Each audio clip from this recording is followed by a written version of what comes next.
There you are. Hello and welcome. Oh my word. I have so been looking forward to this class like you would not believe, and judging by the comments I'm seeing already and how many of you are live waiting to interact with us, it sounds like I'm not the only one who's been really looking forward to this. Can I just say a huge welcome on in to everybody. Hopefully you're all here. You've got your box of product ready. You've got your binder with all the stamps that you need ready. We have got the most incredible 3 hours planned. I always say with any of our Spectrum Noir products, it's one thing to have all of the products. It's another thing to know what to do with them. And I've had the privilege of being taught by one of the best colourists in the world for the last almost 15 years. And so what I've decided to do is the today's special that you've all got in front of you, that you've all bought into, isn't just about getting all of the awesome product, but it's about you being able to tap into that knowledge as well. So before we go any further, I must introduce you. For those of you that don't know, this is my wonderful Leanne, who is our head of creative development in the business. She is the expert colorist who's taught me everything I know, everything you see me teaching you on screen. It's all come from Leanne. And tonight she's got things planned to teach me that even I've never delved into and learnt before. And bear in mind, guys, this is just the first of an 18-month in-depth education program that she's planned. So here she is. Leanne, what have you got planned for us? Oh, Sarah, I'm so happy to be here. Thank you so much for the introduction.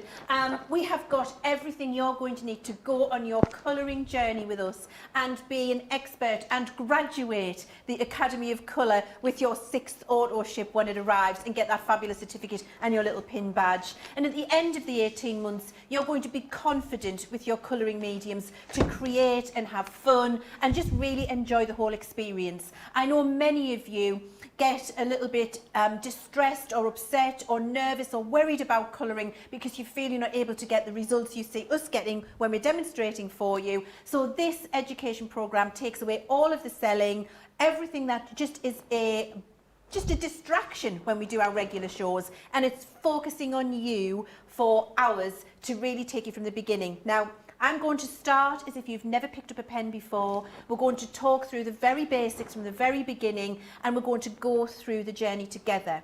What I would say, Sarah, is all of you at home, please don't worry about keeping up with me in this 3 hours, because you will all be at different journeys in your colouring skill level. You'll all be starting from a different place. Yes, if you want to colour along and try some of the things I'm showing you, please do. But remember that this session that we're recording now is going to be available forever. We're never going to take it away. So you can come back and watch it as many times as you like, choose a little section and practice along with us. And I think that's the important thing that I'd like you to all understand from the get-go out of the gate. Now, the box. Once the box has arrived... Oh, before you tell them about the box... Oh, okay. All I would say is, and remember, we're live, guys. So my job is not only to colour along, but to actually relay your questions through to Leanne. So yes, she's going to be colouring, but I'm going to be taking all the questions you're asking live and feeding them through to her. So like I said, don't worry about, as Leanne said, following exactly step by step. You'll be able to follow it to an extent, but sometimes you might just want to stop and concentrate and to listen to what she's explaining and not try and colour at the same time. You can come back and do the colouring later. So if you've got any questions, just you ask them in the comments. I am following everything, I can promise you. And then the other thing to support that, Sarah, is we've got that fantastic Facebook group set up, haven't we? Yes. Where that is going to support you. So if you're joining us on YouTube and you haven't joined the Facebook group yet, please do go and join that group, because Sarah and I will both be in there commenting, helping, supporting you on your journey as you share with us what you may be struggling with, what you need a little bit more help with. We are there. There's a whole plethora of experts in that group, and you'll also be able to help each other. So if you haven't joined the Academy of Colour Facebook group, do that after this live session, because there's going to be lots of support in there for you too. Should we have a look in the box, Sarah? Go for it. You've all been looking in your box when you got it home, and I've been watching in that Facebook group and sharing in your pure joy as you've opened it, because it really is a classy piece of kit that you've received. So you've got your beautiful box, and when you open up your beautiful box, the first thing you see are the pens that we're going to be using in the 3 hours tonight. So you've got your little card, you've used your card to get to us. That's the little web link that we've got there. And you've got the first layer of pens in here. These are the alcohol markers that we're going to be using. So you're going to take those out and keep those to one side. That's what we're using tonight. You've then also got, for your second class, all of your aqua markers, spritzer and paintbrushes. We are going to use this acrylic marker in our session tonight. So we're going to take that out and keep that to one side so we can come back to it. In the bottom of the box, I've already taken out my stamps. Your stamps will be in here. You've got your blending palette, which we're going to use tonight, and you've also got your alcohol marker card, and you've got your watercolor card in there. And I've already got some of my pieces stamped out. I'm sure you've done your pre-stamping. We did a little video, didn't we, where we explained what you needed to have ready, and I'm sure you've already done that. If not, you'll have time to stamp as we go along. Sarah, you've got yours, haven't you? I've got all my, do you know, I hope I did all the right stuff, but I stamped loads and loads and loads of it so that I'm ready for any eventuality that we're going to cover. Yes, and of course you can always stamp some more. So, you know, there's no harm in doing another piece if you need to, is there? So I've got my tray of pens, and then my next little bit of advice to you is loosen them up. So put your finger in and just loosen them up and put them so you can get to them easily. And I'm just going to do that to start because it means I don't have to wrestle with these as I'm going through the teaching. I've just got them all ready so I can get them very easily for you. See, I've included that little finger hole at the end so you can flip it out and just rest it there and have it ready for you. I know you've all been talking about taking stuff out of the box, keeping it in a different place, keeping it in the box. However you've done it at home is fine, as long as you've got all of your alcohol markers available there for you. So that's us ready with our markers. Then we've got our card ready. Now, just before we go to that, let me just talk to you about the binder.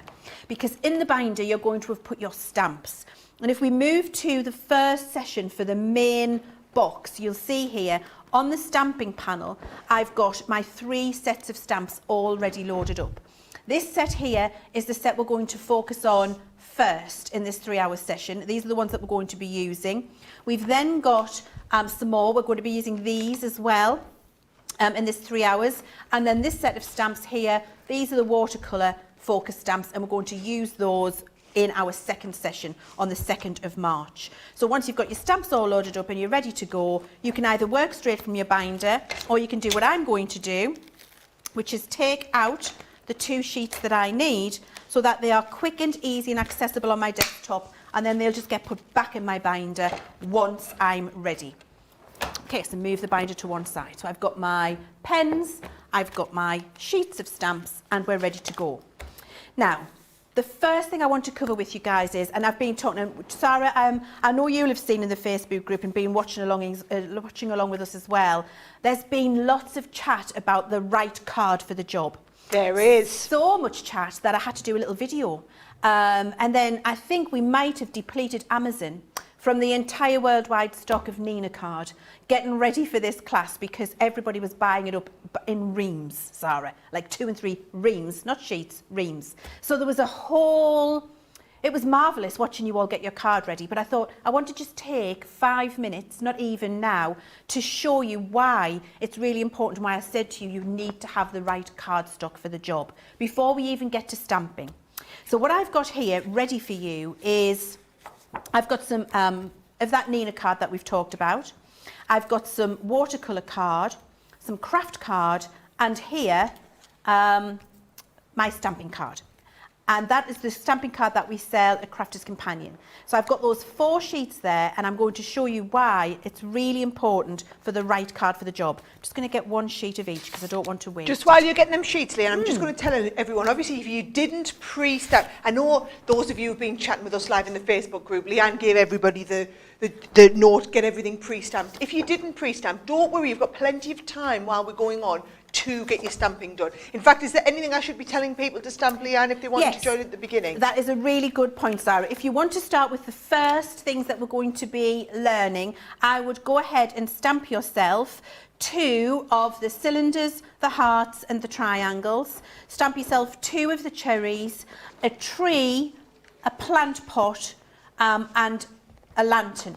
And that will get you to the first little bit of education that we're going to do. So you're going to stamp 2 cylinders, 2 circles, 2 triangles, 2 cherries, a plant pot, a tree and a lantern.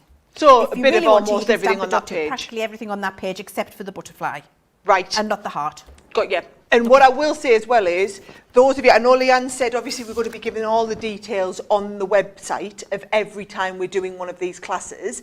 If you've lost your little card, don't worry, you'll get the note every time you get another order ship, you'll get another little card reminding you where to go, but it's the same page on the website. So you always come back to that Crafters Companion and it's the /Academy of Colour, AOC. So it's the same page. Maybe you might want to bookmark it and then you know you can keep coming back. And not only will we have all of the videos held on there, but also everything that Leanne's teaching you tonight, those resources after the video will be added onto the website so that you can come back, look at the colour swatches, see what we're doing.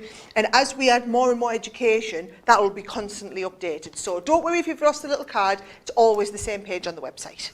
Absolutely. And if you really get stuck, the email address, social media at crafterscompanion.com have been really helpful with emailing you back and giving you all of the information you need. So I've got here now my 4 different pieces of cardstock, which is my Nina or my Spectrum Raw Premium Marker Card. Either of them will work exactly the same. We've got the watercolor card, the craft card and the stamping card there. Now I'm going to show you the test of why we say this is the best card to use. Now I'm using a bullet nib because it's easier to show you a little dot, a circle with that, and I'm going to apply the same pressure on all 4 pieces of card. So I'm going to do the 10-second dot, Sarah. Oh, so I think our Adam needs to get zoomed in, ready for this 10-second dot. Honestly, 10-second dot is fantastic. He's coming in. So the first piece of card, this is your marker card. This is the one I've been recommending you purchase. And I want to use the same pressure for each one. Straight down, nib to the paper, 10 seconds. 1, 2, 3, 4, 5, 6, 7, 8, 9, 10. So that is my 10-second dot on a piece of card made for alcohol colouring, the recommended. Now we're on watercolour card, same pressure, same pen, same amount of time. 1, 2, 3, 4, 5, 6, 7, 8, 9, 10. Look at the size difference in the dot. Oh, get in a bit closer, Adam. Come on. Can you see? And so we're going to do the same on craft card, and I'll tell you why this is happening in a second as well. Craft card, same pressure, same amount of time. 1, 2, 3, 4, 5, 6, 7, 8, 9, 10. And then the same on the stamping card. 1, 2, 3, 4, 5, 6, 7, 8, 9, 10. So you see I've got an even bigger dot on my stamping card. Now what's happening here is showing you the difference in how porous the card is, how fluffy it is inside, the fibres, and how that card is sucking the ink out of your pen. Now for those of you who have tried to do colouring in the past with alcohol markers and haven't been colouring on the recommended cardstock and have been experiencing trouble with getting a smooth blend, an even blend, maybe you've had your ink bleeding outside of your stamped image, maybe you've been getting lines in your colouring, you couldn't get it nice and smooth. It's because the card wasn't the right card for the job. You need something which is not porous, but is not coated, and will allow you to blend the ink as you want it to blend, but will not suck the ink out of your pen and then spread it into the fibres of the card. These two are sucking the ink out of my pen, spreading it in the fibres of the card, even though I'm keeping my nib still. This is what we really want, and this is why the correct card is the right card for the job.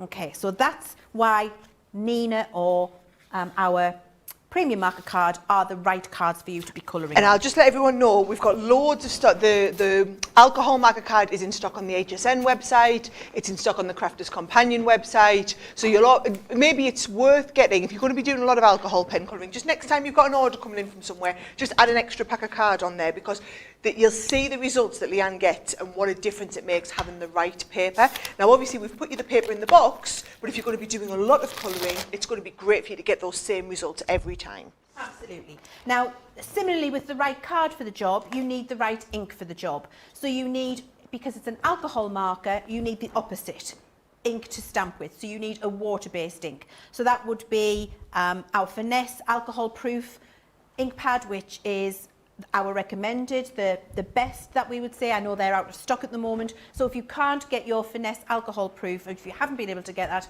you've been able to get another water-based dye ink like a Memento.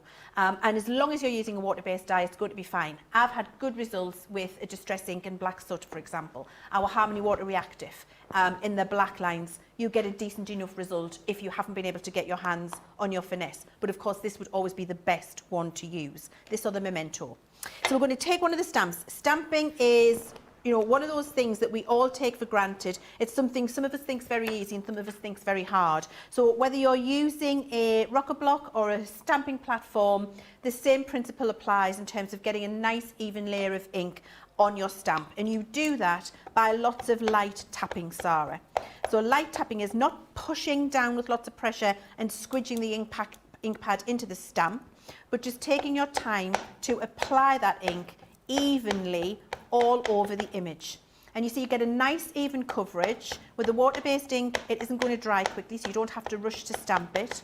Just get a nice coverage, lots of tapping, and then when you've got that ready, stamp it down onto your card, either using a rocker block, as I've just done, to get a beautiful image like that, or I've got a little stamping platform here if you prefer that, and you can use your little stamping platforms too. Whatever your particular preference is. If you've got an acrylic block in your craft stash and you want to use that, use that. The most important thing is lots of light tapping with your ink pad. Don't squidge it on too much because you don't want to overload it with ink. You just want to lightly cover it with ink so that you get that nice, crisp outline. Little tapping over there. There we go. Oh, see, I didn't touch that. This is why I love a rocker block, Sarah. That is a perfect demonstration of why I love a rocker block. That was my fault. I didn't press there. But you see you're getting the nice crisp line. So you're going to stamp those onto your marker card, the images that we've just talked about. Just to let you know, Liam, while you're doing that, we've had somebody ask a question about ink pads, and they're asking, could you use a stays-on ink pad for this? Okay, absolutely not, no. 100% not. So a stays-on ink pad is a solvent-based ink pad. Your alcohol marker is also solvent-based. The two of them will try and blend together. So the alcohol ink in your marker will move the line of the stamped image on stays-on. It will try to blend with it. It's the same material. So you have to have the opposite. It's yin and yang. Opposites work together when it comes to your stamping. Stays-on, keep that thought. That's for our next class with the watercolour. Because we're using watercolour pens, we'd want a stays-on ink pad because an alcohol solvent ink pad, watercolour pen. Water-based ink pad, alcohol pen. You have to use the opposites. So definitely not stays-on. It must be a water-based dye ink, not a solvent-based ink that you use. So once you've got your images stamped, we're almost ready to go. Now the next thing, Sarah, that's very important for everybody is always have some scrap card. Oh, I'm pleased you've said that because Ro Davis has just asked, do we need to have a piece of card under the paper when we colour? If so, what type of card do we need to have under? Any random piece of rubbish that you've got in your craft stash. Oh, so it doesn't need to be another piece of the alcohol pen card? No, absolutely not. Well, can I just say, right there, first thing, so we are 18 minutes into the class, there's the first thing I've learned. Well, that's marvellous. I'm so pleased to hear it. Because I've seen you do the dotty thing before, but I always thought I had to put another piece of alcohol pen card underneath. No, it can be any old random piece because all it's performing as is a blotter. So it's going to soak up. So for example, if I colour, so this is my piece that we're going to be colouring on now. I've got nothing underneath it and we're going to be colouring onto the glass mat. When you colour in with your alcohol markers, the alcohol must come through to the back of the card. So you'll see, when I show you, but I'll turn it over and you'll see the alcohol ink coming through to the back of the card. You haven't done it wrong. You want that. You want that to happen. It means the alcohol's moving in the fibres of the card. But if it gets through there and it's got nowhere to go, it's going to pool on my glass mat or my craft mat or whatever surface is under there. And then because of the nature of the beast of alcohol and this, which is porous, it's a paper, it's going to suck that back up into the cardstock. And that's when you get bleeding outside of the lines. So the piece underneath is purely to blot the ink. So it's to catch anything that comes through the fibres of the card, through to the back, catches it here, and stops it pooling and being sucked back up into your card and ruining your artwork. There's the second thing I've learned. I never knew why I put it there. I always used to put it there because you told me I had to, but I never knew why I was doing it. I love that. That's fantastic. Do you know what? Isn't it brilliant? I love the fact that we're able to cover. We don't normally get to cover it in this much detail, do we, Sarah, on a regular show? Nope. And so brilliant to be able to do that. And I'm pleased that you're picking stuff up. That's fab. So the first thing we're going to do is talk about a smooth blend. A smooth blend is a one colour blend. It's just how alcohol markers work. And actually, I've just got a piece of scrap marker cardstock here. Before I colour onto my circles, I just want to show you what I mean by that. So this is a piece of marker card, whichever one that you've chosen to use. And I've got one of my markers here, and I'm actually using Ruby. You can use Ruby or Poppy. I'm using the DR2 or the DR4, whichever one you want. Now, this is a white card. Alcohol ink in our pens is a transparent ink. It means you can see through it. So one layer of this, we can still see the white card underneath there, so it hasn't dyed it fully. So if I put lines alongside, what you'll see is you've got sometimes the little lines crossing over that you can see. That's not fully a smooth blend. To get a smooth blend, we need to put several layers of ink down. And as we put that ink down, you can see that the lines disappear and you get that lovely, flat, smooth blend. Because what's happened now is we've fully dyed the cardstock. So the cardstock now is the exact colour of the marker. And if I turn this over, this is what I was talking about, where you can see it comes through to the back and then your scrap piece blots that up. If I just put one line beside this now, the colour is different ever so slightly. You can see that this is a lovely, I'm using the poppy side, that's a lovely deep poppy colour. Now that this is dried, this looks more like a pale pinky coral colour, but it's the same marker. That's because I've only put one layer on, and actually because the ink is transparent and see-through, it's showing the white cardstock through that. And if I turn this over, you see that has not come through the fibres of the cardstock like the layers I did previously, which is what a smooth blend is. So it's making sure that you get enough ink on your cardstock when you're blending to get that lovely smooth colour and to get the true colour of the marker showing through.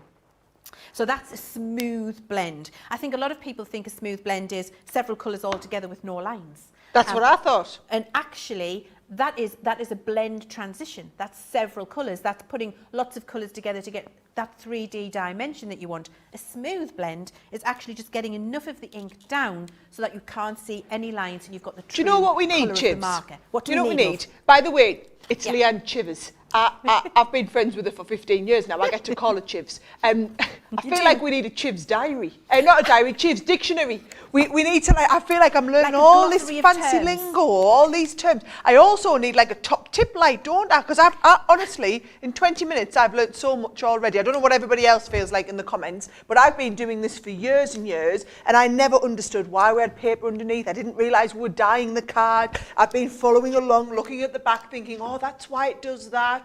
Honestly, and like you say, we never ever have time on a live show to go into this much detail, and I always just retain the information I need to give you what you need on the live show. So brilliant 20 minutes so far, and we haven't coloured anything yet. We haven't.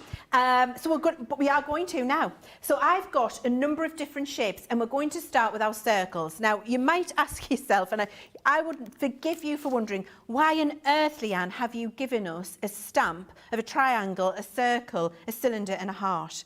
Well, I've given you those because those are the main basic shapes that make up most of the images that we want to colour. And if you master colouring a triangle, circle, a cylinder, and a heart, you're going to apply those, and I'll talk to you about that, to practically all of the other images that you need to colour through your colouring journey, and it's going to make it so easy for you. And also, working in those small spaces of very easy shapes allows you to really practice your dark and your light shade without complicating it with all of the other things that you've got to have in consideration. And you'll see as we go through this next 3 hours how that takes you on your journey. So we're just going...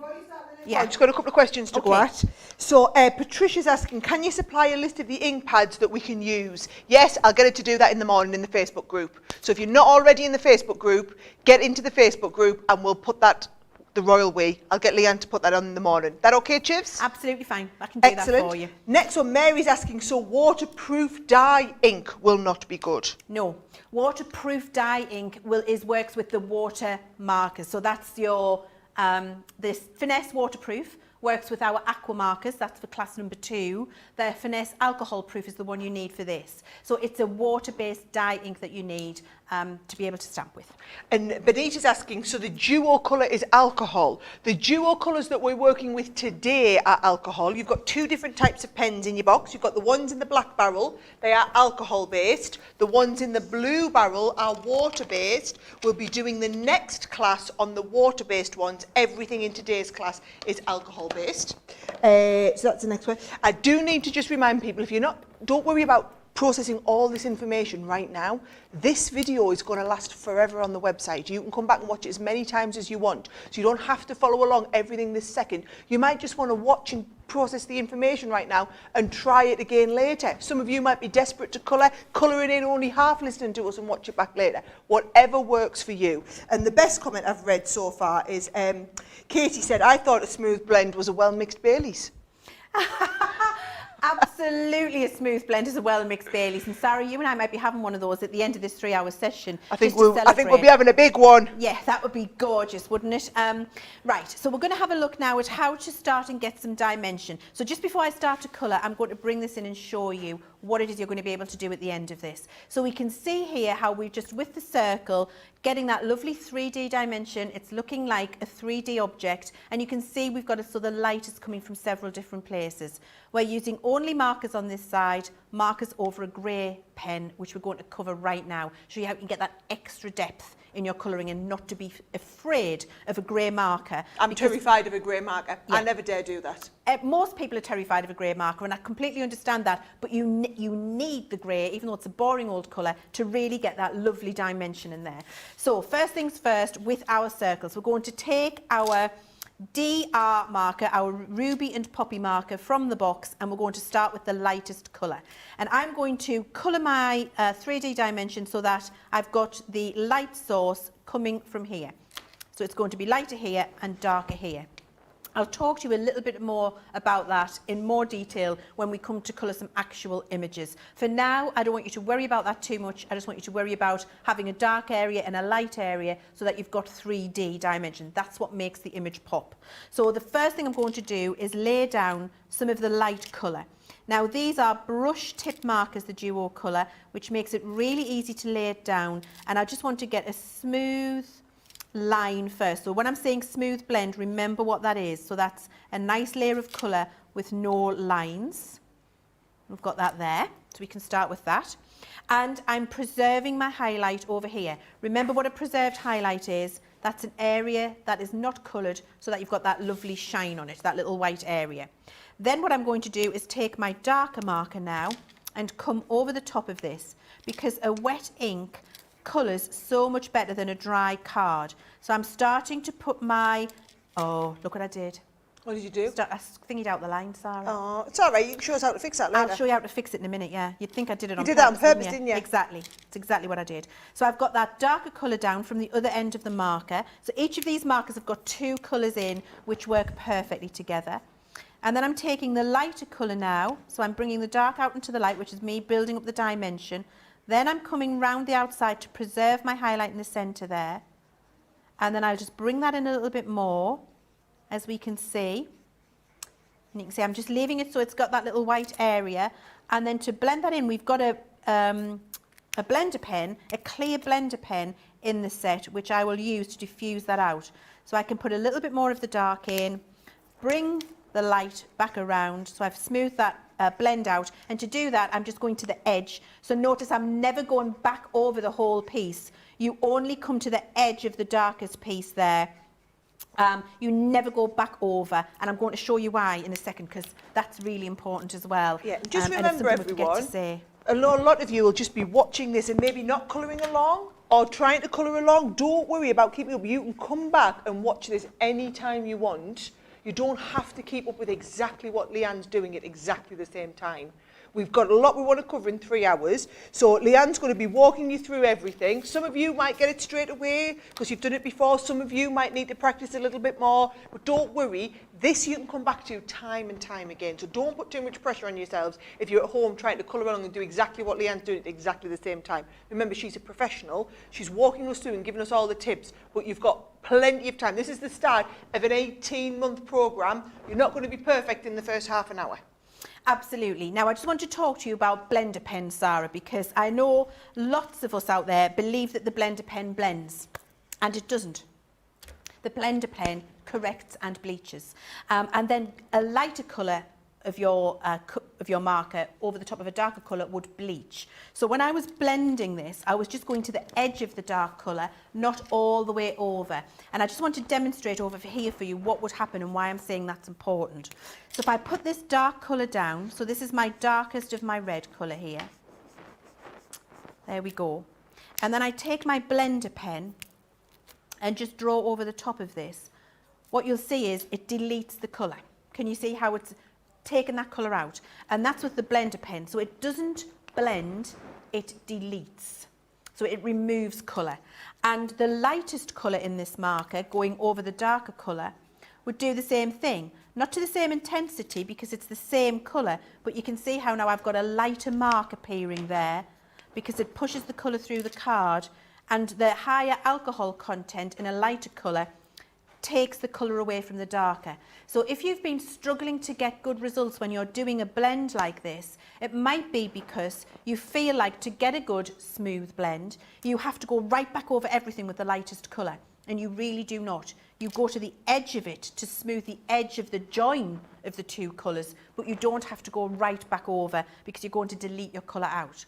That does bring us to a really good point with your blender pen. That will correct your mistakes for you. So where I've come outside of the line here, to correct this now, what I'm going to do is push it through the fibres of the card. So you can see here how it's deleted. On this little mistake, I'm just doing a little pounce here, and you'll do it 2 or 3 times, and you'll see by doing the little pounce how it's magically starting to take away that error. Now, when the card gets wet, and you'll see the little halo around it there, that's because my alcohol ink from the blender pen is wet. I'm going to let that dry and then come back to it and do the same thing again. Because it's red, which is the most difficult colour, it might take 2 or 3 times, but eventually that will have completely disappeared. So you do not need to put this in the bin if you make a mistake on an image that you're colouring in. Just use your blender marker, pounce on it, and it pushes it through the fibres of the cardstock and removes it for you. You can see just by pouncing on the end there, how I'm removing it. This halo will go away. This is just where the card is wet from the ink inside the blender pen, and that will dry and you will not see it there. It will be invisible. If I turn this over now, look what's happened. It's come through the fibres of my card on the back. There is my mistake. So it's pushed it through the fibres of this piece of card into my blotting piece at the back, which is why a blotting piece is really good. Got rid of my mistake, pushed it through the back here, there to get it through the cardstock. Sarah, few people think their blender pen's missing. Oh. It's not missing. It's on the other end of your ice grey pen. So if you look at your ice grey, which is IG8, you've then got on this side blender, BL. So BL is for blender, not black, and that means you've got your clear, colourless alcohol blender pen on this side. And we're going to rename it, not the blender, aren't we? We're going to rename it the deleter. No. No? No. What's it, the delete? What did you call it? A deleter or a water? It's like an eraser. It's like a bleaching pen, isn't it? Bleaching pen. Bleaching pen. So it's like the blender bleaching pen. Do you know, when we first developed our alcohol range, Sarah, we debated so many times not calling the blender pen, calling it the bleach, the delete, the correct pen, whatever that is. But because in all of the alcohol marker ranges that are out there in the market, every single collection has a blender pen, we think that a lot of you would have been saying, but where's your blender pen? Because it's become one of those terms that's just used all of the time in the alcohol colouring industry. So we leave it in there, but I do think it does mislead. It does mislead because it doesn't blend. And you can see now here on my little swatch, now that they've dried, how it really does change the colours in the cardstock. The lighter colour bleaches out the darker colour, the blender pen completely takes the colour out. And you can see how it's correcting there. That's almost gone, my mistake. Once this little halo dries, you'll not even know it was there. Jeannie's asking a brilliant question, Leanne, and it's one that I know I used to worry about all the time. So she's asked, if you're putting the darker colour over the lighter colour, do you really need to worry about the lighter colour being so blended? And actually what I used to worry about is, if I'm using the colourless blender over top of a red, do I not need to worry about my colourless blender becoming red? No, you don't. So you can see on the end of my tip there, I've been using that to do all of my correction and bleaching, and there's nothing there on the end of that, so you don't need to worry about it becoming contaminated. If you do get a little bit of colour left over, just scribble it off on the side. So if I'm doing my correction over here, see if I can pick some of the colour up on the end of my tip of my little blender pen there. There we go. So you can see, look, it's on the end there. Just scribble it off and it's gone. So you don't have to worry about ruining your marker. And no, you don't have to worry about going over one colour with another. It will not affect your markers. It won't ruin them at all. If you use, say you use a yellow and a red together and you end up with a little bit of red on the nib of your yellow pen, just scribble it off and it's going to be fixed because the fluid moving through pushes through the fibre of the nibs.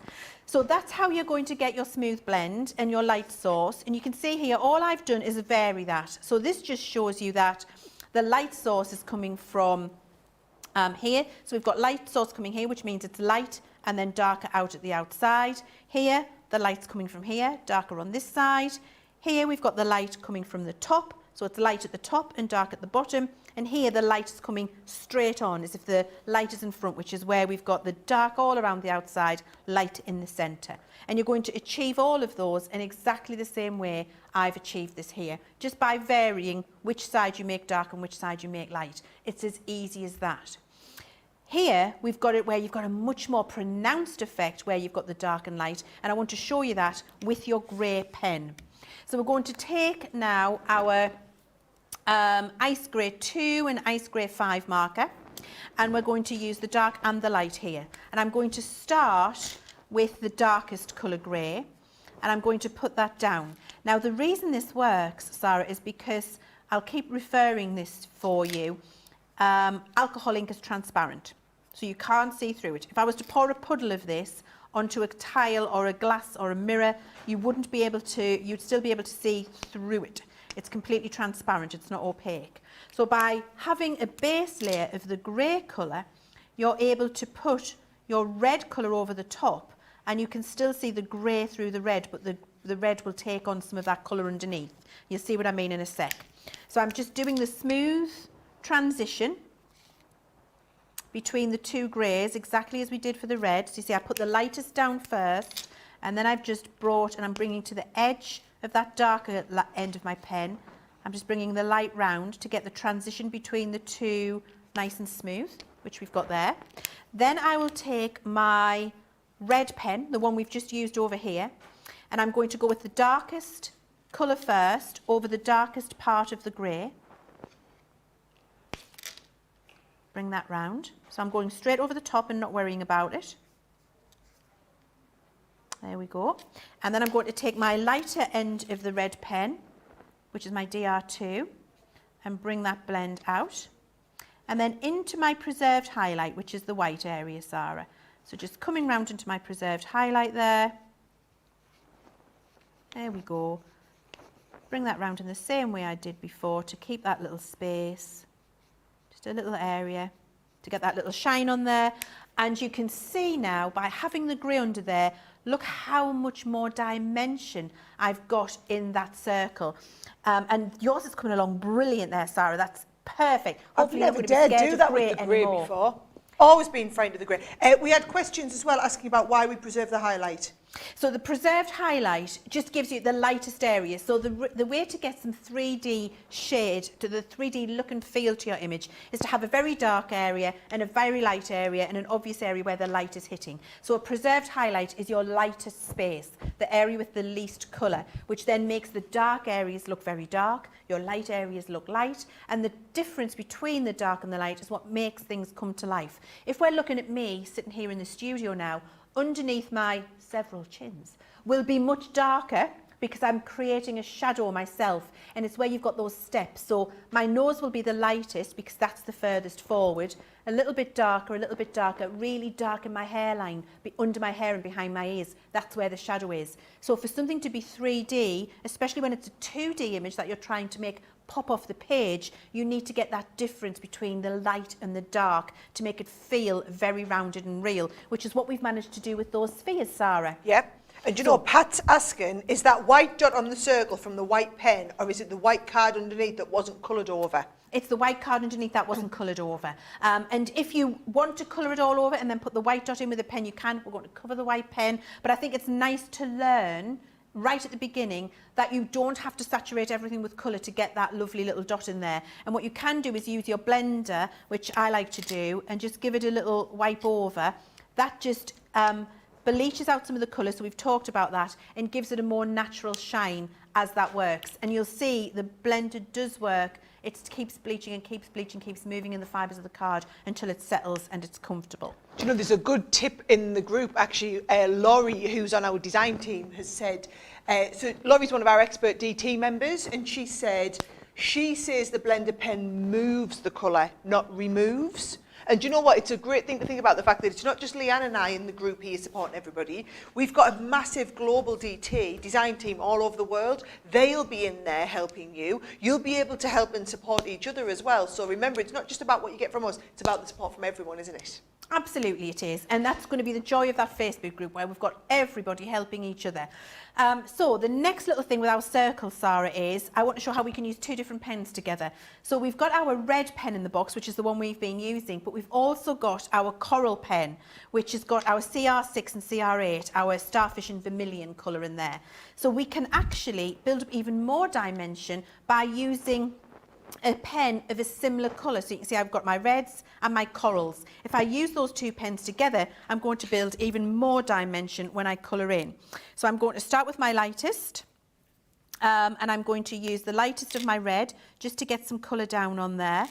And you see, just by practising with the circles, Sarah, I would advise all of you just spend a few hours colouring in these basic shapes, because this is how you're going to build. What are you using there, the dark red 2? I'm using DR2. Yeah. And then I'm going to go from my DR2 to my DR7 on the other side, DR4, I beg your pardon, on the other side, the ruby. And then I'm going over the top of that first layer of the light, and I'm bringing in my dark. So that's just so I get a nice smooth transition between the two with the wet card. Come back to the other side, which was DR2. And there we go. And I'm just, you can see how I'm doing that half circle swipe to get the light in the same place, and I've got that lovely transition between the two there now. Now I'm going to bring the darkest shade of my coral in, and I'm going to bring that alongside that light red that I just did, preserving my highlight all the way, which is just an area that hasn't got any colour in. And then I go to my lightest coral side, bring that in and do that, and look, with those 4 pens I've got that really beautiful, looks like a planet, with those lovely smooth transitions between the colours. So you can start to use more than one colour of your pen together as well to get those beautiful which colours will work together? So from the same side of the colour wheel. So an orange started life as red. So it's similar in colour tone. Orange and yellow will work together really well. Blues and purples will work together really well. What I will do is a separate little video in that Facebook group where we talk about the colour wheel, and that will help you know which colours to use together. All of the pens in the box work really well together. We've done that thinking for you. So your turquoises and blues, if I just bring this in, we'll show you how they're all put together. Turquoises and blues will work together. Your pinks and purples, your 2 pinks. We've got our red and coral here. So you can use those together in pairs as well if you want to. You can see with your yellows and greens down here. So similar side of the colour wheel allows you to use pens together. Right, so they're our circles, Sarah. Now, if we take the circles and apply that to an image, we're going to be able to now start to colour in our first thing. So Well, that's good, because Jen Mitchell says she literally squealed when she saw how the grey and red circle turned out. It's awesome. Oh, wow. I felt like I wanted to squeal at mine as well. It really does. I mean, it's one of those little epiphany moments where you're like, oh my word, That's how it happens. All of the beautiful deep colouring where something is really 3D that you see when you're watching all of the stuff on Facebook and the really awesome colourists with the things that they do, they're using greys and deep purples and warm greys and cool greys a lot in the base of their colouring. Well, Cheryl's asking, how do you know when to use the grey? It's just when you want to. So you don't have to use the grey, but if you want to get a deeper colour than you're able to with the colour that you've got, that's when you would use it. For example, if you've got some dark hair that you're doing in a brown colour and you've done it, you're like, I just haven't got the shade that I need in there, putting a dark or deep grey just in the little shadow areas, which we're going to do when we come to do hair later in the class, will really make that pop. It's about getting, if you're coloured something and it looks flat, Sarah, adding a little bit of grey or deep purple in the shaded areas are going to make it pop because it makes that very dark, which makes the lighter look much lighter. So got a couple of other questions while you're on there as well. I think what we get confused about sometimes is we're trying to make things lighter. We have to focus on getting it light, and getting that smooth transition. How do I make it lighter? When actually what you need to be focusing on is how do I make the shadow darker? Right. And by making the shadow darker, the rest automatically looks lighter and you don't have to worry about it. That's when your grey comes into play. Now, Lucille's asking, is the higher the number, the lighter colour on the spectrum noir, the lower number? Lower the number, the lighter the colour. Higher the number, the darker the colour. And then let's have a look. Suzanne's asking, is there a time when it's too late to use the blender when it's dry? No. Your blender will always delete. So if I go back to this little swatch that I've got here, this is really dry now. There's no wet ink left in there at all, and I bring my blender in, what it does is reactivate it. So it still pushes that ink through the card, so it still deletes the colour or pushes it through the fibre of the card. So you see I've been able to change the look and feel of that edge, even though that was dry, by putting my wet blender ink over the corner there. So you can, even if the colour's dry and you've made a mistake, you'll be able to go back and do your correction using your blender pen. Cheers. Without any worry at all. Yes, dear. It's a good time. John's bringing you a cup of tea. Oh, thank you, John. Thank you, John. I mean, honestly, I feel very special. I'll swap that one for that one. Oh, thank you, John. Cup of tea. Little sip. Can I just say, if you want a cup of tea at home, remember you can always pause us. Yeah. And go back. It just means you won't be watching live then. You'll be like 5-10 minutes behind. And also just remember, you don't have to follow everything the second we're talking about it. There is a lot of information coming out here. I know you're thinking 3 hours is a long time, but this is what a lot of people would do a whole day class to learn. We're putting it into these 3 hours. So just remember, sometimes it might be nice just to take a moment and process the information we're giving you, and you can always try it a little bit again later. Absolutely. Now, the other good thing about the grey is, Sarah, you don't have to worry about this ink being wet to do the blend. Right. So actually you can pre-do your images with the grey where you would want it for the shadow, and you can let it dry, because what you've done is dye the card. So you've dyed and stained the card ready to go in with another colour on top. That does not need to be wet for you to do that. So you could, if you wanted, pre-prepare your images and do your little grey bits, leave them, come back the next day, put your red colour over the top, and it's going to work. So you don't have to worry about quickly getting the red on top of that. You can let that dry if that's what you want to do. So I've prepared my cherries there with a little bit of the grey underneath, because I want them to look like really beautiful shaded and juicy cherries. And then I'm going to come in with my red. So exactly as we did with the sphere, I've got my darkest red now over the top. So I've got a little line of that coming in. And then I've got my next red, which I'm coming alongside with, and notice I'm always going up to the edge of that layer of colour. I'm never going back over it. Remember what we talked about in terms of lighter colours bleaching out darker colours. I'm then coming in with the coral, and I'm going to the edge. I'm doing the little smooth blend. So you see I go over a little bit, I touch over the end, but I don't cover over the whole thing again. And then I bring my lightest colour in, go to the edge of that, and what I've got there now is a beautiful dimensional juicy cherry, and that is achieved by just practicing your little circle and applying that technique to the image. And that will work on any image that is round, spherical like that. Could be a lantern, could be a cherry, could be an apple, could be somebody's face. So you're going to use those shapes and apply them to many different types of image. For the second cherry here, I'm going to do exactly the same. So I've got my grey in place, and then I'm going to come in with my red, go around the edge there. That's the darkest one. And I'm just going to take a little slower minute to show you what I mean. So you can see where I've got that dark red, and then with my second colour of red, watch where my nib goes. So my nib goes over it a little bit, but not over the whole thing again. And it blends that first darker layer of red out into this layer that I'm doing with my middle colour there.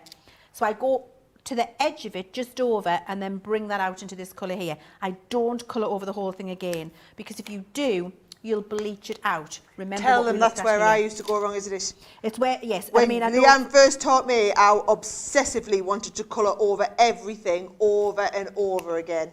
You did. And actually, for a period of time, you wanted to put a layer of blender pen down on everything before you went in with I the remember doing that. I just thought it would blend doing? better, because it was called the blender pen, and I know. thought it would blend better. I did get a bit obsessed about that.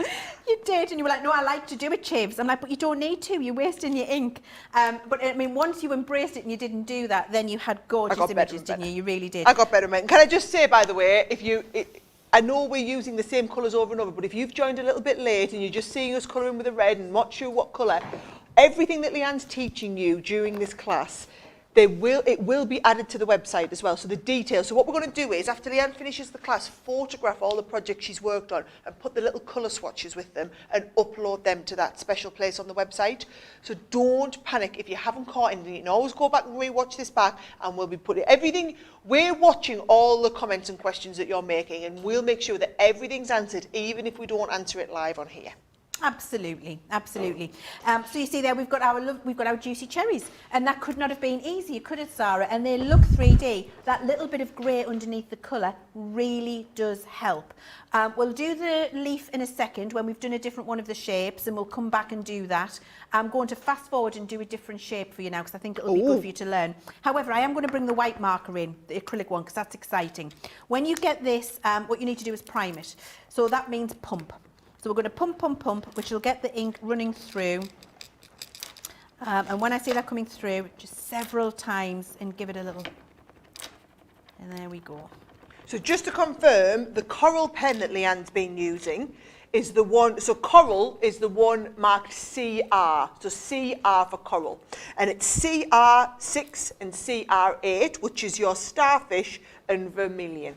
So the pens that Leanne's been using for that one, we use the ice grey one, which is IG2 and IG5. Then we use the red one, the dark red, so it's dark red 2, poppy, and dark red 4, ruby. And then we've used the corals, which is starfish, which is CR6, and vermilion, which is CR8. So those are the 3 pens that she's used there. Like I said, we will pop the details on there. But just so you, because I know a few people have been confused about what's coral, because it's obviously called starfish and vermilion. Ah, CR means coral. That's because I'm old school with the naming conventions in our markers. Is that like the PPs that I thought were called PPs, pretty pinks? I thought PP stood for pretty pink for about 8 years. You did. Pale pink. Pale pink turns out it is, yeah, pale pink. It doesn't matter, it's a pretty pale pink, Sarah. Your cherries look beautiful, can I just say? Well, thank you. Do you honestly, know, they're the best looking cherries I've ever coloured in my life. I think that is the best that is the best transition I've ever seen you achieve. It's because of the grey. I've never had the confidence to do the grey before. Will you do it more, do you think, now? Definitely. Good. Definitely. Right, I'm all primed with the white as well now. Yeah, excited. I'm dying to go. So this little white marker is brilliant. So the other way to get a nice little shine or a little pop on your colouring is a tiny little white fleck. And I'm just going to follow the lines that we've got here to give us the little example. So I've primed my white marker, and then a very small flick with the white when we've got it through there will bring that little shine in place. And look, it just looks like a tiny bit gives that look of the lights hitting it and a really sophisticated piece of artwork that you've got there. And that's what the white marker is for, just to give you that little glint or that little bit of white highlight in there, because that really does bring it to life and makes it even more dimensional than it was before. Hey, it covered over where I went, I had the lines and all. Yes, it does. It can cover over Yeah. when you went out the lines as well. Who would have ever known I went out the line up here? Nobody would have a clue. No, it covers a multitude of sins. Love it. Now, you can use that technique that we've just looked at, and you can just have your light source in different places that you can see here. So this little board, we're going to get this photographed and we're going to put it on the website for you with all of the colours so you can follow along. Here you've got light from the left, light from the right, light at the centre and light from above. So it helps you know where to do your lighter areas and your darker areas depending on what you want your cherries to look like. And when you apply those to a finished project, these are the types of things you're going to be able to do. And it's brilliant. It is absolutely going to change the experience that you have with your markers and make you really proud of what you're achieving at home. Did you hear that comment we just had an hour there, Leanne? I didn't, because I was talking, Sarah. Was Right. it like hurry up, Leanne, you're taking too Give long? me it again and I'm going to say it out. So who's this from, sorry, Taylor? Mrs. Simmons says, we're less than an hour in and I already know that the price of the box has been more than paid for by this 45 minutes of tuition that I've had from Leanne. Leanne, you are an incredible expert and teacher. Oh. I've got here, little lady is saying, my blending's better already. Cheryl's loving the nibs on these markers. Winston Sue says, I'd looked at her circles and wondered how she got black where there wasn't black in the box. Light bulb moment here too. We are getting a lot of love coming through here, Chivs. I tell you what, I just look, I've been doing this for 10 years now and I look at how much I've learned in the last 45 minutes. So, and bear in mind, this is the beginning. This is an 18-month education programme. This hour's just been the first of the foundation building blocks. We're going to keep building on them every time we have another session, and you can come and do these sessions over and over again. I'm so excited, and do you know what? I got a little bit of goosebumps there when you read that comment out. So I think it was Sims, wasn't it? We said Taylor Sims had that comment. Mrs. Simmons, thank you very much for that comment.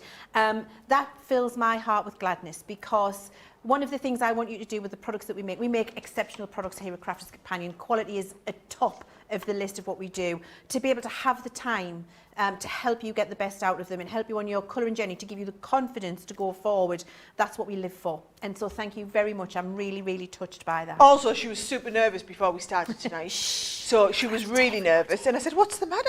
She said, I'm really nervous about all these people. I said, don't be so silly. She's taught classes with thousands of people and she was so nervous to come and do this for you tonight. And because now she's not. I want you to know I'm not. Because I want you to have a nice experience and I want you to learn some stuff and I want it to be worthwhile. If you're dedicating 3 hours of your life to sit and listen to me talk, then I want it to be the best 3 hours for you. So thank you very much for that. Now, I just want to show you these shapes because you've got these other shapes in your box. I'm not going to colour these because actually, same principle, exactly what we did with the circles, you can see we apply the exact same thing to the triangle and the cylinder, and you would apply exactly the same thing to the heart. So it's not changing at all that what we've done with the cherries. The shape changes, but the principle doesn't. Once you've learned this, you apply it to everything else that you're doing, and those images will come to life. You can see here how we've done the exact same that we've done on the circles, and all of those images come to life. What I am going to take some time to do is show you with a cylinder how to get a nice shine and make it look very cylindrical down the centre, which I don't have a board for, but I think it would be good for you to see. I wanted to show you this because look, that's the same as the cherries. So using the same technique that I've just shown you about where your light is and using your grey underneath, you get that really fabulous shine on your lanterns there. And it would be the same with all of the other types of image that you're going to colour in. I want to show you a plant pot though, Sarah. There's a lot of love going on at the moment for you, can I just say, Chivs? Lucille has even said, Chivs reminds me of the Spanish word for goat.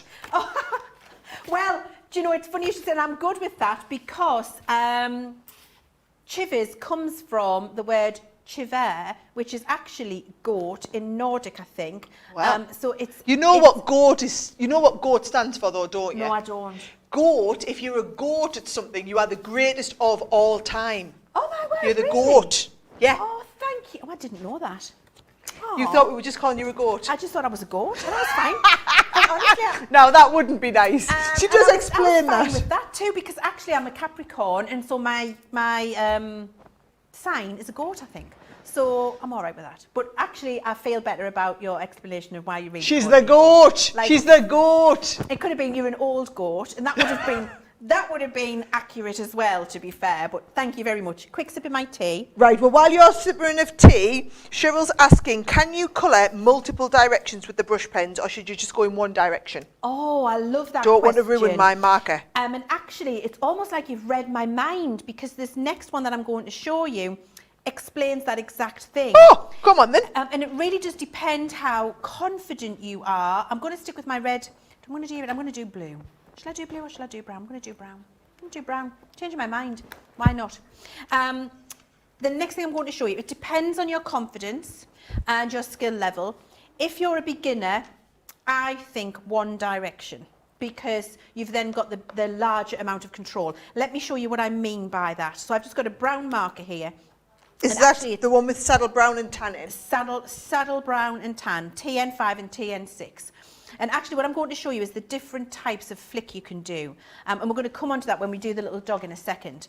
The brush marker in here is phenomenal. The brush nib in here is brilliant. Oh, there's a lot of love for the brush nib as well, by the way. It really is. And you get that beautiful lid. And also, just so you can answer this question at the same time as well, she's asking about, does the pressure that you use matter? It all ties in with the same. We're going to do all of that right now.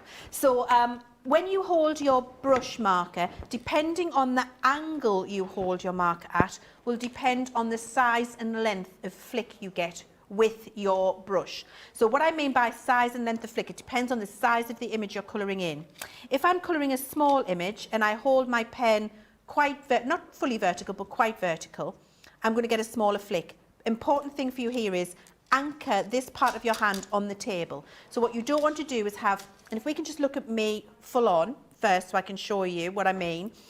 What you don't want to do is lift your hand off the table and flick. You want to have your hand anchored on the table and you're flicking with your fingers. So you can see my hand is not leaving the table. I'm going to flick with my fingers. What I'm not going to do is pick, thank you, Sarah. There you what go. I'll move them and then get you on the close-up camera. Oh, that's really good. Oh, wow. Mike, we've got all of the technicals here, haven't we? So my hand isn't going to leave and move. My hand stays anchored. My fingers move. So to have my pen at a little angle but quite vertical, that's going to get me a small flick when I'm putting colour down.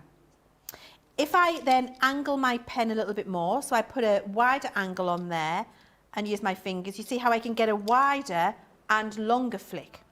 If I move, and it also depends on where I hold my pen. So if I move my fingers to the top of my pen now, keep my hand anchored and use my fingers, I can get an even wider and longer flick. And that allows you to control the image that you're working on depending on the size of it and how soft or how small you want that detail to be. That's what the brush nib will do for you. So you're going to always keep your hand anchored, and for this reason, always go in one direction. What I struggle with, it takes me a while, I struggle with doing it back in this direction. Now I can, after years of practice, but look, did you see what happened there? You told me I have to never ever do that. I did tell you you're never going to do that. You always said I turn me image. I do, I've always told you that I'm going to tell everybody to do that at home. The reason being, this one flick here, which is the same width at this end to this end, I don't have the lovely taper because for some reason I just can't bring it back towards me like I can going out. So I've got that beautiful control doing it that way. So I would say only ever in one direction, keep your hand anchored and turn your image. You know what helps with that a lot, don't you? Go on. I use my Tiffany rotating board. Oh, yes. I always have mine stuck on my Tiffany rotating board and then I just swizz it round. If I'm doing any flicking stuff, just swizz them round. Top tip. Look at that, I got a top tip in. You did get We've had about 50 million from Leanne and one from me tonight. We need a little light bulb or something, don't we, Sarah? We do, we'll work on that for the next one. Now, I've got my cylinders here. So to get that really lovely cylindrical shape, we're going to use our brush nib and we're going to start with the lightest colour, TN5. So what I was just showing you there, we're going to start from the edge and flick into the centre. So we're going to preserve our highlight in the centre. We're not going to go right the way in. We're going to leave a lighter area. And then we're going to turn our image and do the same from the opposite side in. So we're going into the centre from the outside, varying the length of the stroke gives you a more natural 3D look and a lighter a more realistic area in the centre that's going to be catching the light. Once you've done that, we change to the darkest side of the pen, which is now our TN6, and then we flick over the top, but we don't go out as far. And that's why it was important for me to show you how to angle your pen to get a varying length of flick when you do it, because if you always do it the same way, you're not going to be able to vary the length of it. Can I just ask Adam if we can get a bit closer on you? Because if I'm squinting at the screen, You must be. Apparently, Leanne, there's a lot of love for me top tip. Oh, of course there is. Of course there is. Of course there is. Now, once we've done that and we've done the light and the dark, then we start to come out from where our dark flicks end back into our preserved highlight with the lightest colour. So we come out, we come out, we come out, turn it round, and then from there into the centre. Am I using the right side there? Yes, I am. Good. There we go. And then I can bring my darkest colour in to deepen the edge of the colouring there. So I'm going back over. This is getting that smooth saturation that we talked about. Notice I'm preserving my highlight in the centre all the way. I'm never coming all the way back out. And I'm just moving that in. I'm decreasing it a little bit every time I go in with my lightest colour. And I'm actually leaving little bits of white, which I'm fine with. And what that does is create me something that feels like it's popping out of the page. It feels rounded and cylindrical. To do the inside, just take your light colour and go in there a little bit. Then you go with your darkest. Drag that round, preserve your highlight at the top, and that will feel beautifully rounded. Now, if we want to accentuate that, we can bring our grey in. So the grey doesn't always have to be used underneath a colour. It can be used just to add some extra shadow over the top of your colours. Remember, all of these colours are translucent, so you can layer them up on top of each other to get a different look and feel. So I'm going to take my grey, darkest grey, which is the IG8 on the end of my blender pen. So blender and IG8. And now I'm going to bring in a little bit of this from this side, just a tiny bit. Don't be worried about it. You're like, oh, it's all worried. Gone, beat Pete Tom. Don't worry. It's all going to get fixed because we're layering colours on top of each other. I wanted a little bit darker at the edge, so I'm doing that because there wasn't enough of a difference in the colours for my liking. I then go back to my darkest brown colour and go over the top. So what that does is change it a little bit, so it bleaches it out a little bit, but then it also gives that lovely shade at the edge.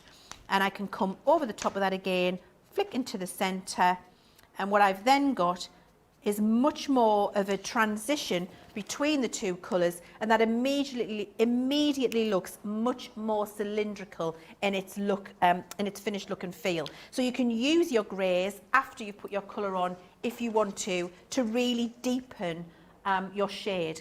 And that's how you get something to look very 3D, like it's popping off the page for you. It's that difference between the very dark and the very light. I've just got a little bit of grey in there, and there we go. I've now got something which looks like a plant pot. So Alicia's saying this class is epic. Holly says, Leanne, you're such a wonderful teacher. Moorcraft said she studied art for years and bought the Today Special on the faith in Crafters Companion that I'd still learn and find value. My gamble paid off. No regrets. I'm learning so much. Thank you, Leanne. Sarah, I'm only the joiner inner of the class. I don't really deserve any credit here. She can have it all. And Crafter's Companion. Kathy's asking, when you're making this flick, is there a bend in the image? And there is a bend in the image. Should the flick be more swooped? Oh, that's an excellent question. You can absolutely do that. So when I was doing the circle, for example, you'll notice I was actually taking my hand in, I was following the curve. So yes, do more of a curve, and that will happen with time. So if I was flicking into the circle, what I would be doing is that. So I'd be following the direction of the circle. You can see there how I've got the swoop going round. That's what you would do if you're doing your flicking in that way. When we come to colouring one of the images with the flicks, the hare and the dog, you'll see what I mean by that. But yes, follow the direction of the image, and that will make it feel like there's a flow and like it's more natural. So we've done now our cherries, we've looked at the dimension that we've got in place there, we've looked how to get it dark and how to get it light.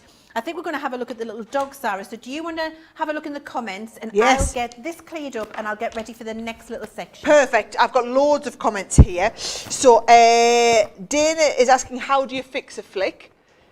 Oh, how do you fix a flick? The same way as you fix a non-flick. So if I go back to this here and I get my blender pen, if I flicked outside, I'm going to flick outside of the colour. So I'm colouring in, doing a little flick. Whoops, it's gone outside. That's a flick that needs fixing. We're going to do exactly the same as we did before. So we're taking our blender pen, I've got my blotted piece underneath, and all you do is pounce, so you touch. So you don't need to flick to fix a flick. You're just pushing the ink through the card. So you can see I'm doing that there and it's disappearing. And once it dries, you will not be able to see where that was. I'm going to find my old piece from before because you'll see that that's Even dry. better still, then I'll give them my tip.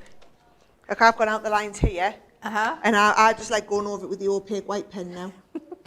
Well, you could do that, but you will be able to see No, the white you pen can't see, up close. can't see. You will, No. you'll be able to see it. Nope. It's absolutely perfect. Look at that. And did you know Well, that yes, I've gone it is. over the lines here? No. Did you know that I went out the lines here? No. How awesome is my cylindrical colouring here? I'm absolutely loving it. Oh my Can I just gosh. say, guys, you're all I getting as think- excited as me. I think that cylinder might be the best cylinder Best you've cylinder done. I've ever coloured. And I've been colouring cylinders for 10 years. You go and get your next bit ready. I was supposed to be reading comments. You were. So, do you know that was our code word for I want a mouthful of me tea? So if Leanne ever says, have you got many comments there, Sarah? It's code for I'm just going to get a neck and mouthful of me tea. Right, let's have a little look. Loads of gorgeous comments. D Green is saying, OMG, I can colour. That's how I feel as well.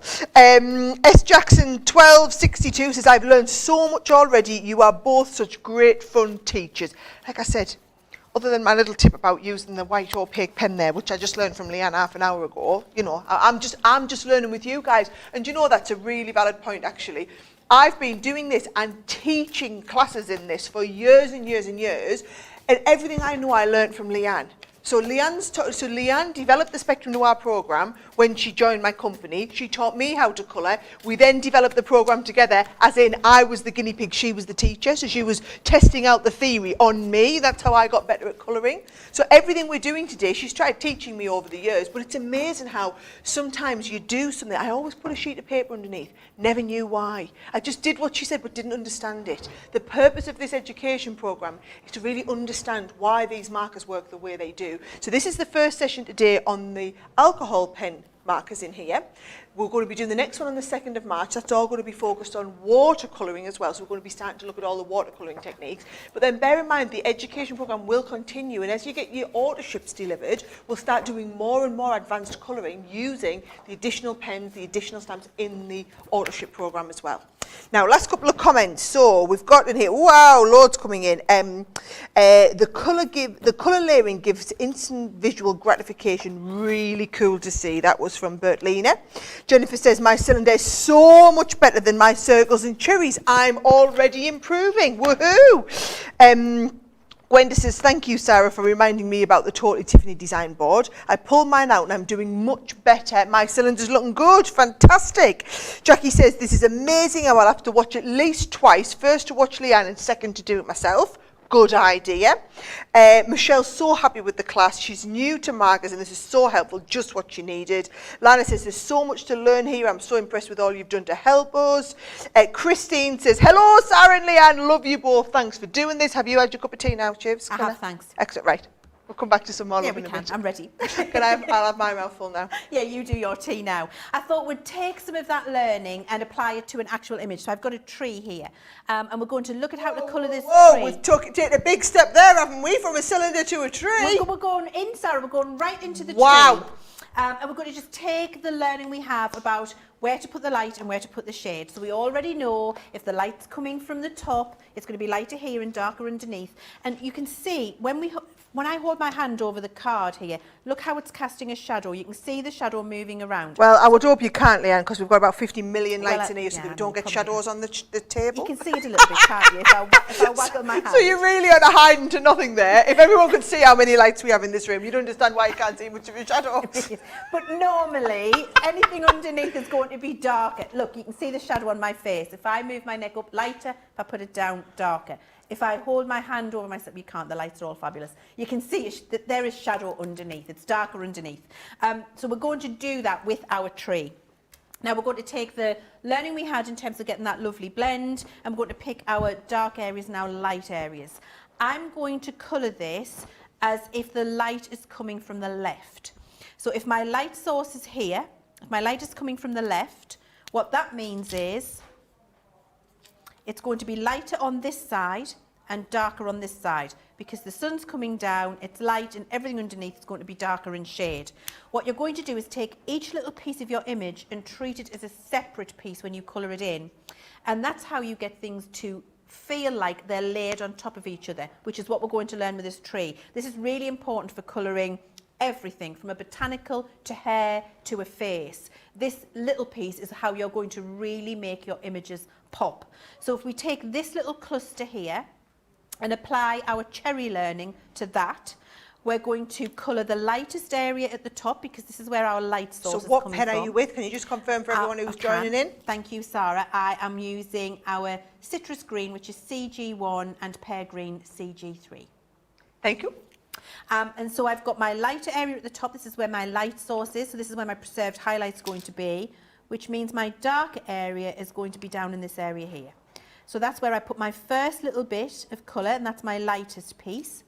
I then move to my darker, go over, and I do that first because wet ink blends so much better than a dry card. That's why I used to want to put the blender pen on everything. Yeah, but it bleaches the colour out, so you start with your lightest colour first. That's what you always taught me, and it took me about 6 months to start and listen. Yep. And then we take our lightest colour and we just come out into our preserved highlight. And then we've got that lovely transition between the two colours with one pen. Very easy to do. And we've got that lovely movement from the darker to the light. So we've dealt with that one. Now we're going to pick another area of the tree and do exactly the same thing. So we're going to pick this little cluster of foliage, and we're going to apply the exact same strategy to it, because remember, the light source is coming this way. So it's going to be lighter at this side than this side. So what we do is take our light pen and we do the little cluster. We start with the light ink. We then go in with our darker.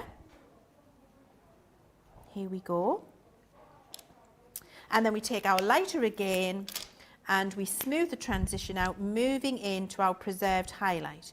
Now what happens here is, because we've got now this light area touching where the dark area is, this now looks like it's on top of that, which is how you build up all of that dimension, by taking each little part and treating it as its own area when you colour it in. You do the same with dresses when you're doing the dress, and the hair when we come on to do that in a second. The same principle will apply.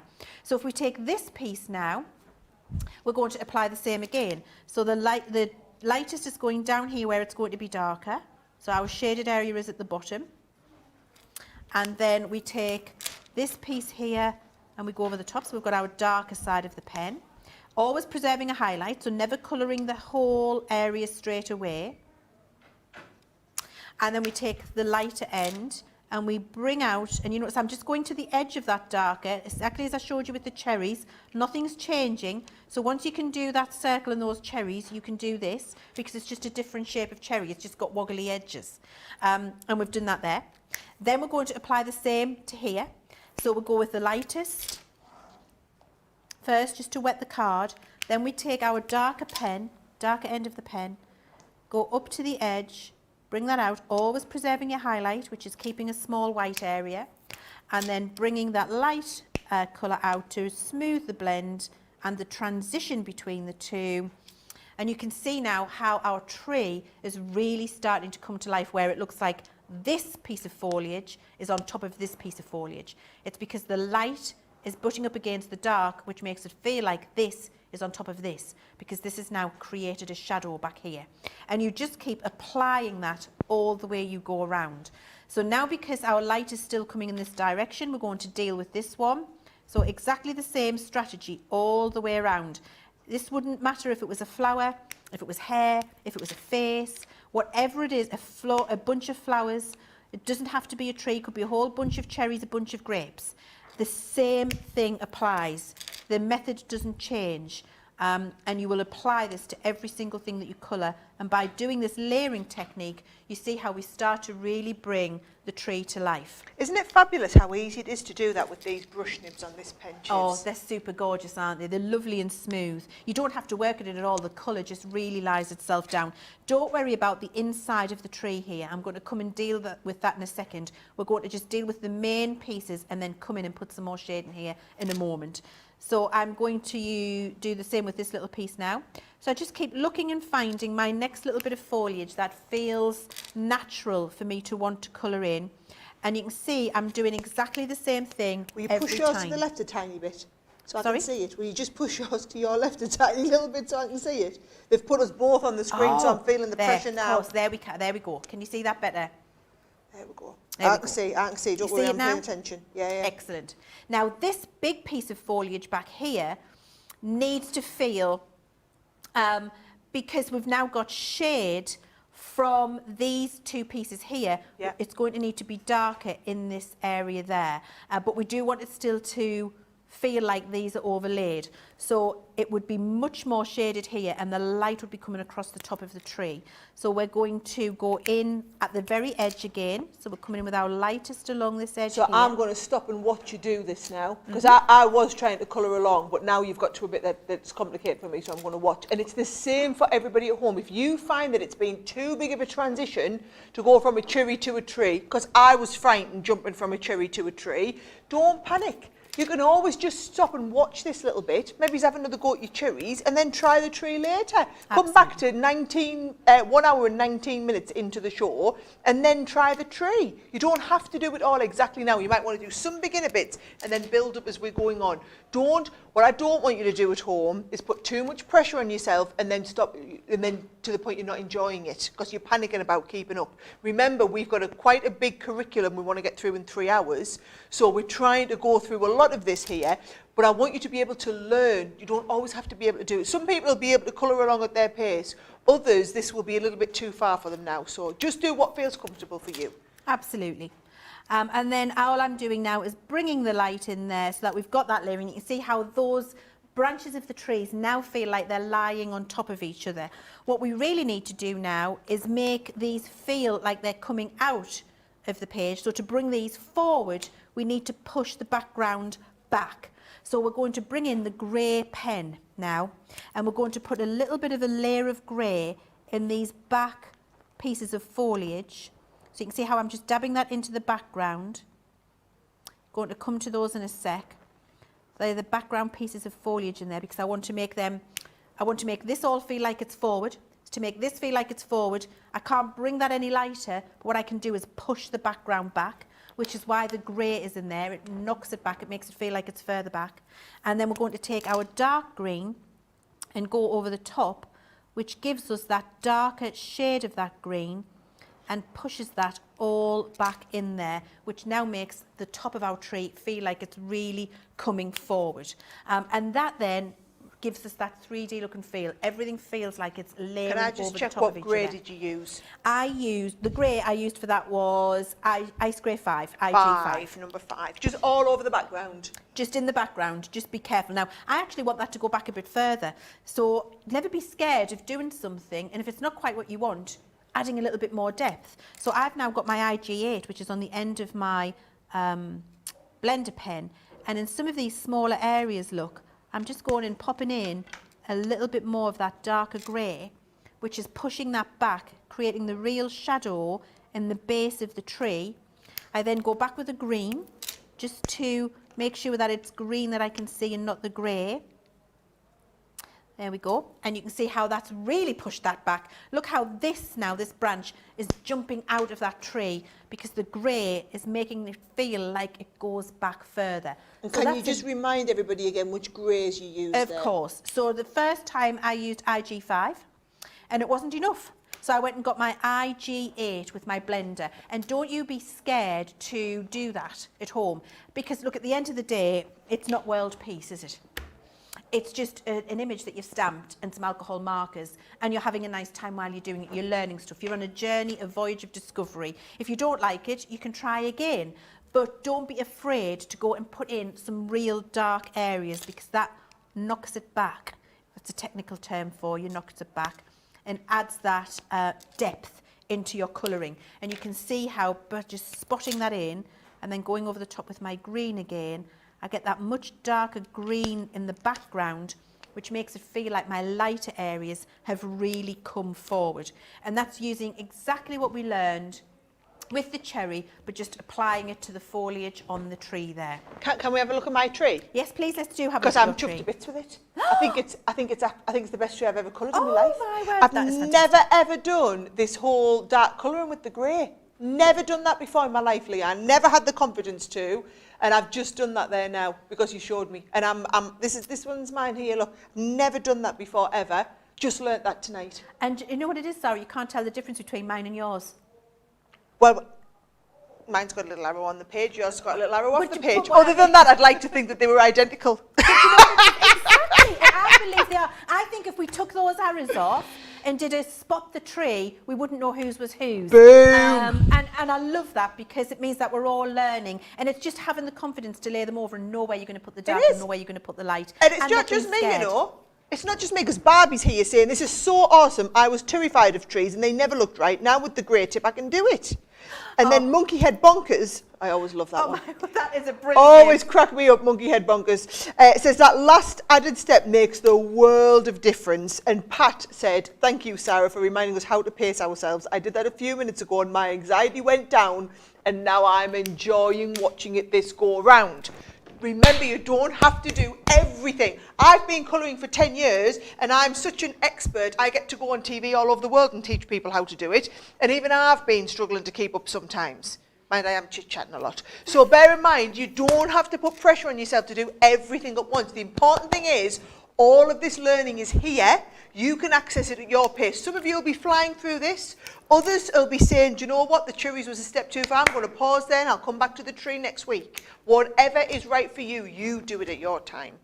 Absolutely. And that's what I love about the fact that we've set up this whole programme, Sarah, with that dedicated YouTube channel, the dedicated Facebook page, the dedicated web page, so that we're just building a resource for you to constantly come back to on your colouring journey and have an amazing experience. I feel really privileged to be part of that journey with you, actually, and to be welcomed into your home, and that you're having such a fabulous time with it. Look, I've applied the same principle that I used for the foliage on my tree to the trunk of my tree, and you'll have noticed I didn't have enough difference, and my light's coming this way, so my trunk is light here on this side, and then it's much darker on this side here. I popped a little bit of the grey in, and I've got that real lovely light and shade there, so it's brought my tree to life.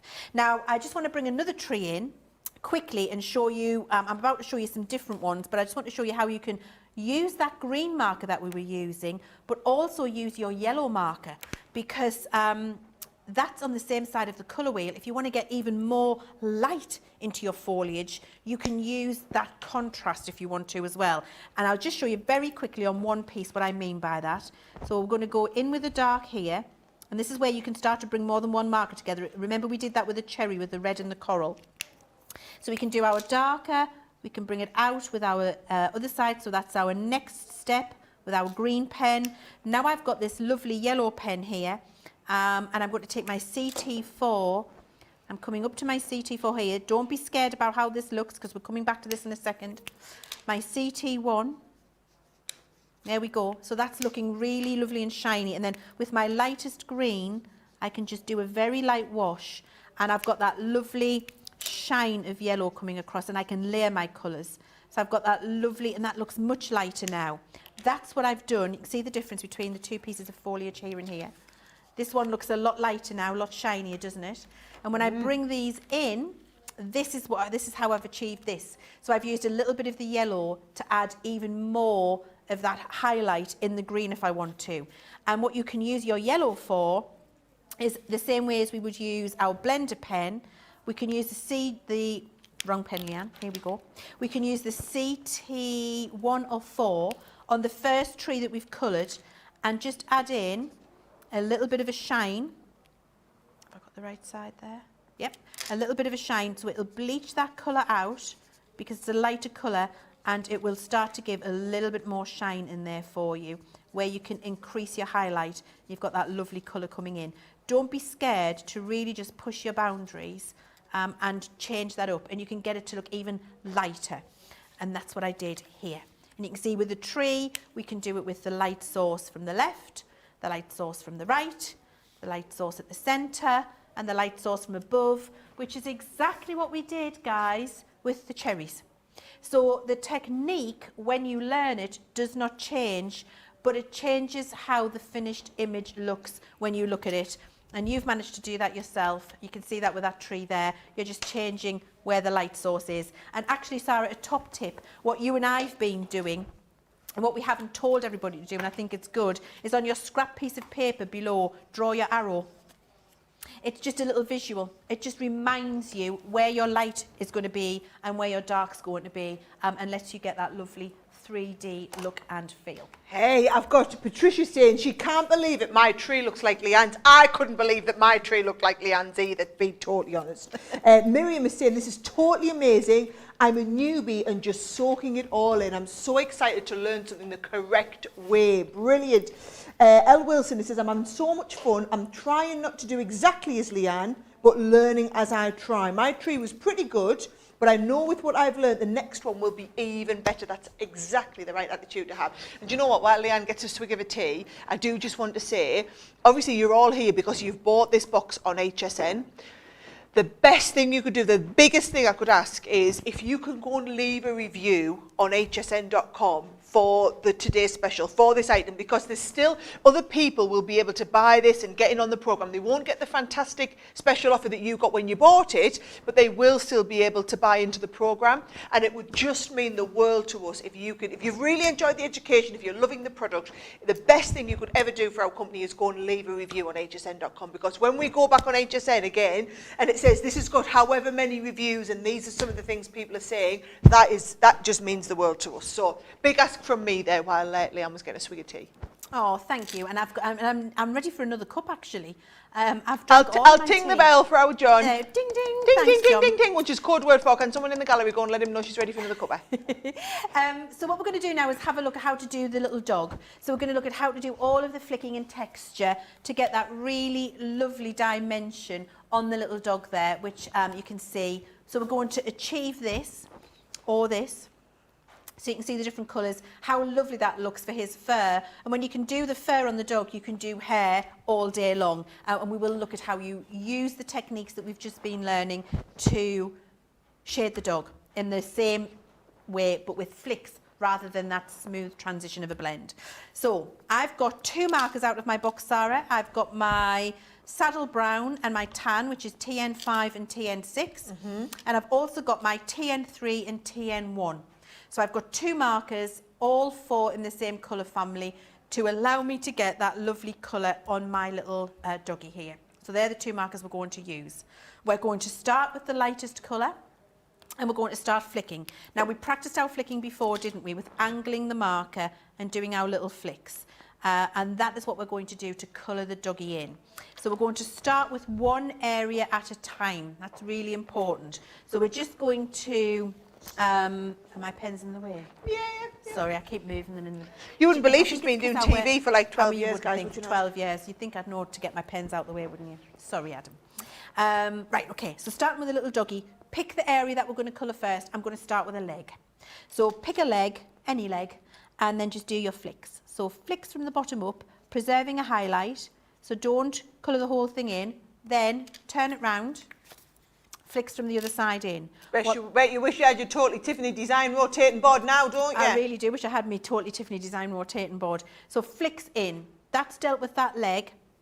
there, and we deal with each part of the dog separate. What you don't want to do is colour the whole thing. Remember what we've just done with the tree. One small area at a time allows us to layer the colour and get that dimension. The same thing that we've learned applies to this image now. Can I just tell everybody what I'm doing right now? You can. I am sitting watching Leanne.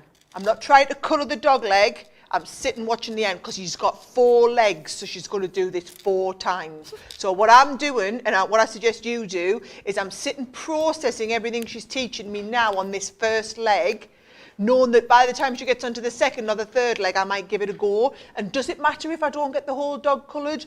No. What does matter is that I get the hang of this technique. There you go. Just imparting that wisdom on everyone, Leanne. Thanks, Sarah. It's just a really good point, isn't it? It's about not putting pressure on yourself. So you see there, I started with the lightest colour. I've done the flicks in, and I've just building up, preserving my highlight in the centre all of the time. And then I'm moving to the darkest, so all 4 colours. That starts to really bring the texture for the doggy into play for his little leg here. And every one of those small areas will be dealt with in the same place. Always preserving my highlight in the centre when I'm doing that flicking. Once I've done that, I go back to my lightest colours and I start to come into the highlight with a little bit of a longer flick. And that's what gets the texture in there. And it's the space of white between the flicks that you leave that gives you the texture that you're building up on the dog as you go along. So once I've done that one, and we can come back and put more in if we feel we need it later, because we don't have to get it all right straight away. So I've done that, I'm going to move on to the next piece. Once I've got the whole image practically coloured, then I'll know where I need to put some lighter and some darker if I need to. So the next leg, using the same technique, little flicks into the centre, turn it round, and from the shoulder here, little flicks down, preserving my highlight in the centre. Then go to my next colour up, do some little flicking with that. I'm now using TN5, tiny little flicks. And remember, tiny little flicks are achieved by holding your pen really close to the bottom and having the pen angled almost vertically. That allows you to control for tiny little flicks so that you don't fill in too much space. And just by angling the pen and changing where you hold the pen allows you to vary the length of the flick that you're putting in place. Then we come back to our middle colour, and you see I'm rotating it all the time. That's so I can get my flicks in the right length, in the right direction. If I tried to come down here now, that wouldn't end very happily at all. And can I just say, so when I've tried doing this one before without having this tutorial, watching Leanne, I don't have the patience always to take the time to do this one flick at a time. And then if you don't have the patience, you don't get the results. Yeah. So I've done that when I've thought I'll just skip rotating it. You might have seen me when I did the show even. Oh, I can get them great results. Doesn't look as good as the dog that Leanne's doing there now. And that's the difference. Take your time and get it perfect. I knew this is something I wanted to learn in a lot of detail, so I've stopped and I've just been focused on what she's been doing. And I know I can come back later and try the dog myself. Or I might try it now when she's getting onto a little bit more and I can try that detail. As long as I can get one leg perfect, don't have to have the whole dog perfect in one go now. No. And that's the difference. It is, absolutely it is, Sarah. And you'll see what I'm doing is when I'm preserving my highlight, I'm varying my flicks. I'm not keeping a straight line for preserving the highlight, and that's really important because a straight line will not look natural in terms of the fur where the light's hitting and moving in different areas. So vary the length of your stroke and have your preserved highlight irregular, and that will give you that lovely result that we're looking for. And this is definitely tortoise wins the race when it comes to this. So it isn't about speeding away like the hare. It is taking your time. It's a really good tip for everybody, that's Sarah, and just getting those little flicks in place so that we're getting the shine and not worrying about if it looks finished before you move on to the next area, because we'll come back and we'll fill those areas in and the completed image will look lovely when we do that. So I'm going to do his chest area now, and you see I'm using the exact same technique every single time. I'm doing some little flicks with the lightest colour, turning it round, little flicks in the opposite direction, and that's letting me get that lovely shine and texture into the fur. Love it. Absolutely love it. Well, I've plucked up the courage to start giving mine a go now, Leanne. Good. I've only got one leg done, but How as are you you say, feeling? it doesn't matter. Just building up. and starting to get that going. So I'm on my second layer now of building it through. And now I understand about the ink being transparent. I've always known that, but I've never really understood the application of that. And for those of you, I know there's a few hundred people joined us, you know, not maybe at the start of the class. It's definitely worth going back, guys, and watching the beginning part of the class where Leanne, it seems really boring when you start watching it. It looks like all she's doing is putting a bit of pen down, you know, putting some dots of pens. However, it gives you a lot of the background of what she's doing, why things work the way they are. Now, Leanne, can you just remember, and guys, don't stay on me, stay on Leanne. It's more important for you to see what she's doing than to see what I'm doing. But while you're watching Leanne, can you tell us, Leanne, what colours you're using as well? Of course I can, yes. So at the minute I'm using TN5. So this is my darker colour. So you can see I'm flicking the chest down into the centre area. I've already done my layer of lighter colour, which was the TN3, the apricot. I'm now going to turn it round and do exactly the same in the opposite direction. So I've got my TN3, my apricot. I'm going to flick that up into the area, preserving my highlight again in the centre there, which is just an area that has no colour in it. We're going to come back and deal with that later. I'm then taking my TN5, which is saddle brown, and I'm going to flick over the top of that. It's small flicks all the way, and that's what gets your texture for you, so that the fur feels like fur. And then I can do a little bit of the TN6, the darker, if I want to, but I'm going to come back and get the real shade and shadow in a second. All I'm doing at the moment is making a plan. And my plan is, where are my light areas? Where are my dark areas? Am I getting my texture in place? Yes, I am. And I'm filling the dog in, and then I'm going to come back and really refine that at the end. So now I'm going to deal with his face fur, and I'm going to deal with that in the same way as I did before. So I'm using my TN3, which is apricot. Now, this is a great example. There was a lady asked the question, I can't remember your name, I'm so sorry. When you're flicking in a direction, do you swoop? This is a great example of where you would get some curvature, because you can see the face fur is coming round from the centre down here. So as I'm doing this, I'm going to flick around. So you see how I'm following the direction there from the centre. And then if I turn this, I'll go from this area and I'll follow the flick round here. And what that gets is the feel of the parting in the centre where the little ponytail is, and it brings the fur round. So now when I do my flicking here, I can continue down, but I've got that swoop in the right place. So following the direction. Does that make sense, Sarah? It does. And while you're swooping, are you all right to keep answering questions? Yeah, of course. So just to confirm, Adam, just stay on Leanne so that everyone can see what she's doing, but I'll ask her some questions, Yeah. right? So Barbie says, when you do the flicks, do you start at the line when you're doing the lighter colours, or do you go farther down on the colour? Always start at the line. So I do always start at the line and then flick up. I never start a flick in the middle of an image, because you want that, you want it to feel natural. It has to feel like that tapering. So if we start here, we've got the lines here of his ears. My flick would start at the bottom and move into the top. Brilliant. So I would never start here in the middle, because that wouldn't feel like a natural progression. It would feel odd for that to start in the centre there. So I always start at the bottom and flick into the middle of my preserved highlight. Perfect. And Benita's asking, why do you use the light first and then go over it with the dark? So the light, what you're aiming to get is lots of differentiation in terms of where the light and dark is, the lines. So you can see my first layer of light is at the bottom there, and then my dark, and my darker flicks are not as long as the first layer of light. Remember what we talked about way back at the beginning, which is light colours bleach darker colours. So if I start with the dark and then go over with the light, I'm never going to get that build up layers of texture, because my light colour is always going to bleach the dark colour out. So you start with the light, so you've got that layer underneath, and then your dark builds up but not quite as far, and you keep building those layers up because it's transparent, and it means you're not bleaching out your dark layer ever. You're building that on top, which gives you that depth again, and it gives you that texture that you're building up. So I think that's such an important thing, and I think, guys, you want to mark the tip. So 1 hour and 41 minutes in is where you get that. I would make a note. To be honest, this whole tutorial on the dog, I can see me personally coming back and watching this several times. And then what was that question we've had just, sorry, Taylor? I can't hear you very loud at all. Any tips? any tips to getting a thin start to your flicks?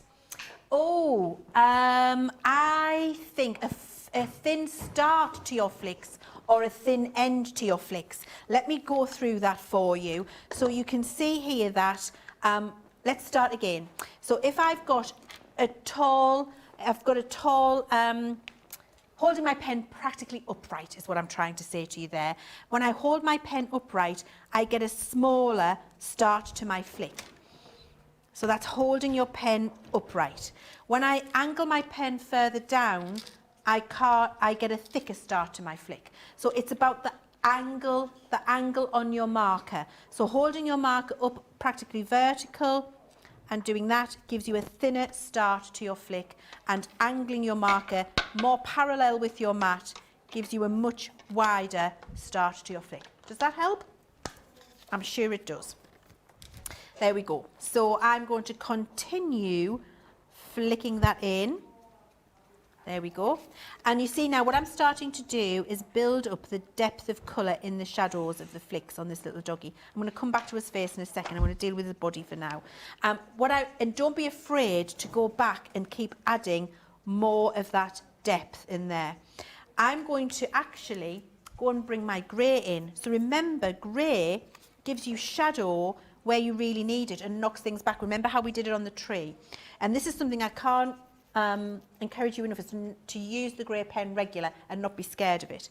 So by going in with the grey here, and actually I need it a little bit darker, so I'm going in with a darker one.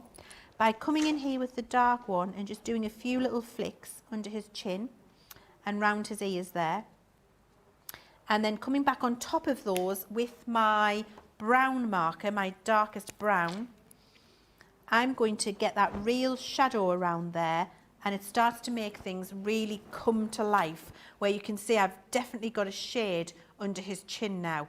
All of this I'm going to come back and deal with in a second. We're going to continue with his face. So I'm sweeping that down and around.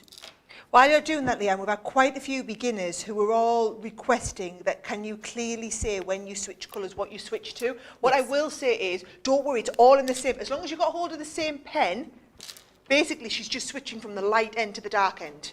So don't worry about knowing exactly what time, what colour it is. She's just switching over to the other side of the pen. Light one to the dark one. Do you know what? That's a really good comment, and I will absolutely try to announce those colours for you, and then you know what you're going to be doing. So at the minute, I'm TN3. I'm using the pen with TN1 and TN3, which are the two lightest colours, and the other pen I'm using is our TN6 and TN5. So I'm using those four colours and those four colours only on the dog, and I'm using the light colours and the dark. So at the minute, I'm using TN3, and that's the lightest colour. So I'm bringing this out, preserving the highlight on the little doggy, and flicking that colour round. I've changed that pen now. I'm picking up the other pen, which is my two darker TN colours, and I'm going to use my TN6, which is going to bring some of that darker flick in for me. And I'm going to turn the dog round and do the same up with his ears, preserving my highlight, which is my white area. Can I just put a gold star award out there while you're doing that? Yeah. Joanne's just left us a 5-star review on HSN. Joanne, mwah, love you for that. Thank you so much. Absolutely. I really appreciate that, because we do put a lot of effort into this product, Sarah, don't we? And it's lovely that you're having such a lovely experience and wanting to share it with everybody else. So I've now got my TN1, and I'm going to just bring some colour in on his muzzle. So you see I'm flicking that around and down. I'm following the swoop that I've got. And then for the muzzle, I'm turning it round, still got the same pen, and I'm flicking that up in there now as well. And then I'm going to now bring in another pen, Sarah. Oh, right. So I'm bringing in now the pen that we use for skin usually, which is our FS7 and FS9. So these are more of a cream colour. So those are the browns. I don't want to remove my highlight. I want to keep my highlight where it's at, but I want to smooth out some of that blend. So by using my linen, which is the FS7, and then flicking in across those preserved highlights, look at the magic. Nice, look at the magic. And the magic is it takes away the stark white, so it feels like the coloured little doggy, but it doesn't remove all of the flicks.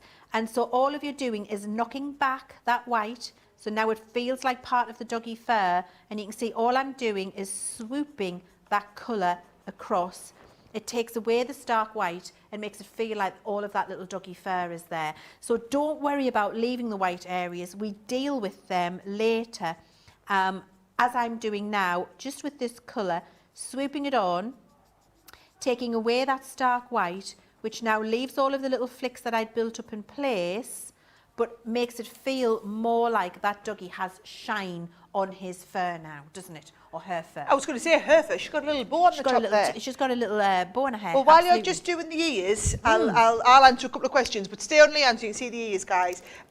So RJ Goldfuss is asking, when is the next authorship due to arrive? By you guys are keen. We've only coloured 3 images from the first one and covered this much of Leanne's encyclopedia of knowledge that we're going to get through. So we've got loads more to teach you just with what's in the original box. But then the first authorship that's going to be coming is going to be portrait, where we're going to be looking at portraits in a lot more detail. So Leanne's hopefully going to touch on a little bit of portrait, well, TN3, thanks Chivs, a little bit of portrait tonight, but then we're going to be doing advanced portrait colouring when the first portrait box arrives, which is going to be a couple of months. What we're doing is we make sure we give you time to get to know and learn what's here, so that by the time the next one comes, you're ready to build on it. No point me giving you that a few weeks after the first box arrives, because then you won't have mastered the techniques from the first one.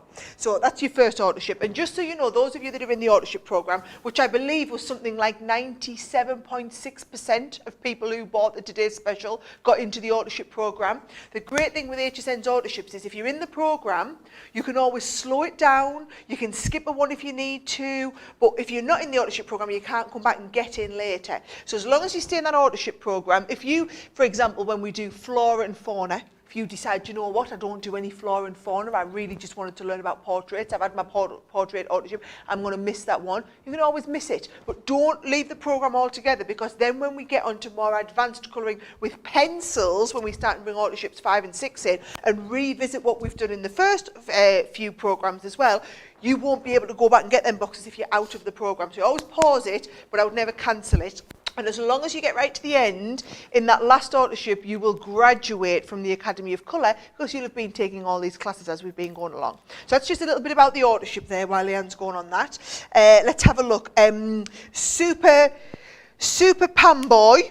Super Panboy absolutely loves these nibs. I do. We had a few questions actually earlier, Leanne, asking if they were the same nibs as the ones in the Illustrator markers. No, they're not. They're different nibs. So it's a brush nib, but it's a different type of brush nib. Our Illustrator marker is our premium, top of the market artist quality, and to bring you the value in this box, we wouldn't have been able to put the Illustrator markers in there. You would have got about 5 pens, guys. You would have had, yeah, maybe 3 pens. But we've given you a fantastic quality nib in here that performs in the same way as your Illustrator, but it's not the exact same nib. So you can see how there, I've been doing that little dog. I was pointing out the colours as we went along. Did you notice I just took the darkest brown and went and really accentuated some of the shadow, Sarah, which is what brings the light shining on top of his nose in the right place. Yep. By putting the little dark bit on the top there. The light behind is shining through. We've got his ears there as well. And all of those flicks coming into place. And if we really want to bring some more texture in, use one of your lighter colours. I'm going to use TN3 now. And TN3, you can just put some extra little flicks in, which brings the texture in all over for you, but doesn't take the shadow out. And by doing that, you get that lovely texture in there. And then you've got that fur on the little doggy, feeling like it really is alive. Brilliant. Well, Susie Thornton said, OMG, I'm so impressed with myself. Lol. Thank you, Mrs. Chivers. And then Mitzi Williams says, amazing, I've got all the Crafter's Companion markers and pencils from day one, but I could never get my colouring right. I'm not quite there yet, but I can definitely see light at the end of the tunnel. And then Beth says she loves that you've got numbers and names on the markers. It helps a lot. Alison says in 58 years, this is the first time ever that she's been looking forward to getting homework. Oh, my word. And Legal Bagel Panda says, I've been trying to figure out the flicks, and now I think I'm figuring it out. Thank you. Oh, that's wonderful. And do you know what? Practice makes perfect. And don't put too much pressure on yourself and thinking that they've got to be perfect the first time. Just enjoy it when you're doing it. And you can see I've done that doggy 3 times and each one of them looks different. And I think that's what you've got to accept at home. It will always look different. You're never going to make the same thing twice. Depends on the length of the flick, where you've got the dark colour, where you've got the light colour. I can do the same dog 10 times and each dog will look different for those 10 times. The 10 images will be different. And that's what I think is brilliant about colouring, because everyone is a unique piece of artwork that's different to all of the other piece of artwork that you've created. So just be really pleased with the process and enjoy it and know that you're going to achieve something gorgeous. Oh, sorry. Sarah, I'm going to get ready now to do, we're going to do skin next. Oh, so we're doing should skin. we have a look at some more comments? Brilliant. And I'll just get ready. Am I swap right this in out with some thinking skin. then to do skin, this is the one that we're going to work on? That is the one you need. Right, so let me just show everyone then while Leanne gets hers out. In case, this is time for you to get this stamped if you haven't got it stamped. So just to recap on the stamping for anyone that missed that, I'm going to go into my binder and I'm going to bring out the image that we need to do the skin colour one on, right? So this is the one here. Now, for everyone who missed us explaining this at the beginning, what we did say was you want to be stamping your images either using a rocker block or using a stamping platform. I like to do mine with a rocker block because it means I can get like an even transfer of ink. And what I do want you to do is make sure you use an alcohol-proof dye ink. So Leanne talked about this at the beginning of the class when she said, you must use an ink which is compatible with these markers. So someone asked if they could use a StazOn, for example. If you use a StazOn, it's a solvent-based ink pad, and these are solvent-based markers. And all that happens is you'll get a big mushy mess. So you need a water-based ink pad. So this is the one that we make, which is perfect. If you don't have this one, something like a Memento is brilliant, or even like a black soot colour from your Tim Holtz ink pads would do the job. Not quite as well, but still would work. And what you want is lots of light little tapping like this. So we've got light little tapping all over to make sure that we cover everything.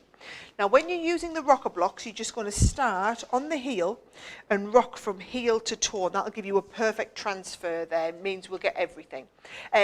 If stamping platforms work exactly the same way, I would use a one with a positioner in the background though, so in case you don't get it exactly right in the first place. And because we're just learning, what I would say, guys, is it's probably worth stamping yourself a few of these so that you've got a few different ones to practice on. We're actually, tonight's not about making something that's perfect or, you know, having cards that you can go and make something with. It's about learning the techniques. So the more you can stamp out and practice, the better you're going to get at this. So there we go. I've stamped myself a couple. I've already got the one I'd pre-stamped as well. Hopefully that's given you time to stamp a few, and that should have given our Leanne time to get hers ready.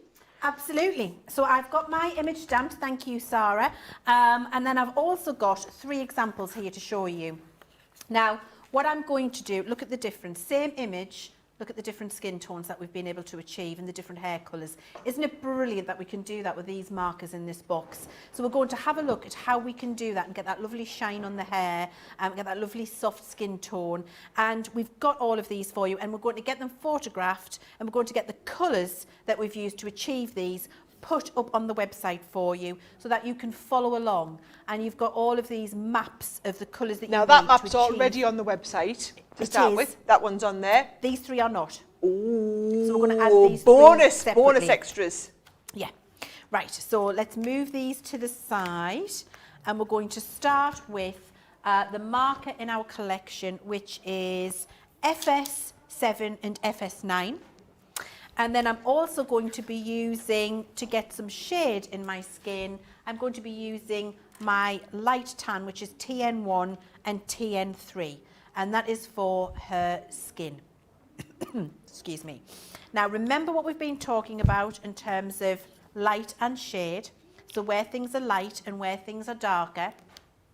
On her face, it's going to be lighter in the areas where her hair is not falling. So where her hair falls, there is going to be a shadow cast, it's going to be darker. And where her face is exposed, it's going to be lighter. Perfect. Under her chin, it's going to be darker where there's a shadow. And down here where her hair is falling, down there, that is also going to be darker. So you're planning. I think always, I'm going to take a quick drink, guys, sorry. I've got a tickle, thank you very much. Always just sit and look at your image for a while. don't worry about getting your image stamped and then immediately getting in there with your pen and putting the colour on. Just stop and have a little think to yourself and make a plan. And your plan is, where do I think there's going to be shade? Where do I think there's going to be light? And once you've done that, you can then start to get your colour down. So we're going to start with the lightest colour, which is FS7. And we're going to start making our plan. So the plan is, it's going to be darker at this side of her face, under her hairline. It's going to be a little bit darker here with some shadow around the perimeter, and it's going to be darker here. And just remind me, are you using the light or the darker one of that I'm using the lightest, FS7. So FS7. Sorry, because I was reading comments when you told us that. No, it's okay. Okay, there we go. So you can see I've started to make my plan. It's not looking beautifully smooth and blended, doesn't have to start with, because you're just making a plan and getting your colour where you think it's going to be. Now what I'm going to do is take my next colour, which is FS9, and I'm going to bring that in and just bring that colour out a little bit. So I'm bringing the edge out. Now, bizarrely, this is the only pen range where FS9 is a little bit lighter than FS7. And it's really to do with the flesh tones. So you don't want to go back over the top with that fully, because it's where you're going to fill in your lighter colour. Then I'm going to move to my TNs. So I've got my TN1 and my TN3 here. I'm going to start with TN3 and really put my shadow in, which is coming into the hairline. You see, I'm dotting this now. I'm not worrying about swoops or flicks or anything. I'm just getting my plan in place. So I'm touching the brush nib to where it's going to be darker, and I'm coming round here. Notice I haven't done anything with her nose yet, and that is because the nose is the furthest forward, so that's going to be the lightest area on her face. And I'm not worried about getting a smooth blend right now either, because I just want to get my plan in place. And this is where I want you to not be scared where you're doing skin. I think we all get a little bit, no, it's got to be beautifully smooth and beautifully right from the beginning. And actually, you just need to decide where you're going to start putting your colour. And actually, you can see how that face is already starting to get that colour in place. Now I'm going to move to TN1. TN1 is going to bring that smooth TN3 out.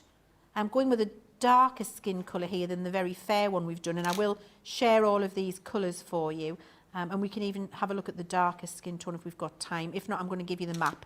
Every single one of the colour families that we do will work in the same way for you that we're doing here. The same application, you just change the colours of the pen. Now I'm going to take my FS9, and that's coming out further into the face now. And you can see how that's smoothing out the blend every step of the way as we go. I'm coming down the side of the nose now, because this side of her nose would have a little shadow down there. Joining it up here, coming round under the chin, bringing it now out into this side of the face, which is the most exposed, so is the lightest because it doesn't have any hair there.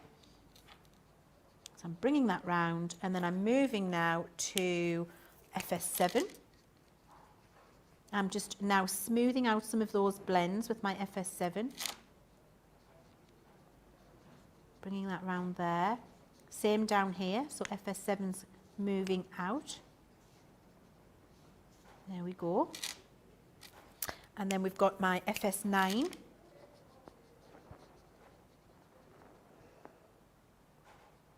Here we go. Now, we've had a question in, Leanne.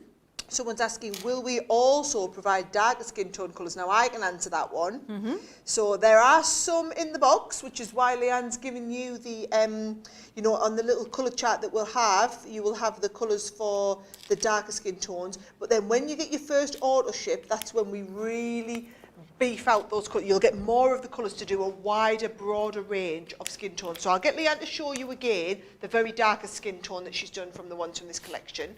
But then also we can, there you go. So there's a very dark skin tone from this collection. But then we'll have even more variety, more breadth of colour once you get your first auto ship with the portraits in. Absolutely. And the colours I've used for this darker skin tone are TN3, TN5 and TN6. So exactly what I'm doing with this skin tone here, which actually is different to the two skin tones we've got there, It really is the markers in the box and just where you apply them, and you get lots of variation on skin tone. You've got all the markers you need, and then when we do the auto ship for the portrait, Sarah, you'll get even more with some of those markers in there. So that would be an exciting one for you. So I'm just adding in my shadow and then coming in with my markers and smoothing that out into a smooth blend, you can see. So the plan I made is allowing me to bring this face to life and get that lovely transition in there. Notice I preserved my highlight on the end of her nose. I didn't put any colour there, and also on her eyebrow there, on the highlight just under the brow, because these are the areas that are forward on your face where you want them to remain looking forward, and you can fill those in at the very end if you want to. Now we're going to put her a little soft cheek in, and to put her a soft cheek in, I'm going to use, just looking in my marker box here, I'm going to use my I want PP, where is it? A pale pink? I think I want my, oh, have I got that one there? I'm going to use PV1. I think I'm going to use, no I'm not. No I'm not, I'm changing my mind, Sarah.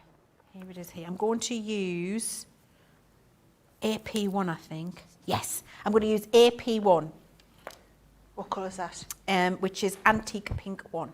Antique Pink 1. AP1. So you've got AP1 and AP3.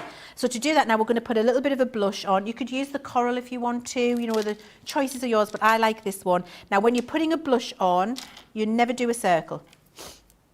It looks false. You always want to chisel in a triangle. So I'm going to show you off here first. To chisel in a triangle, it's thicker at the side of her face and comes out smaller into the middle of her face.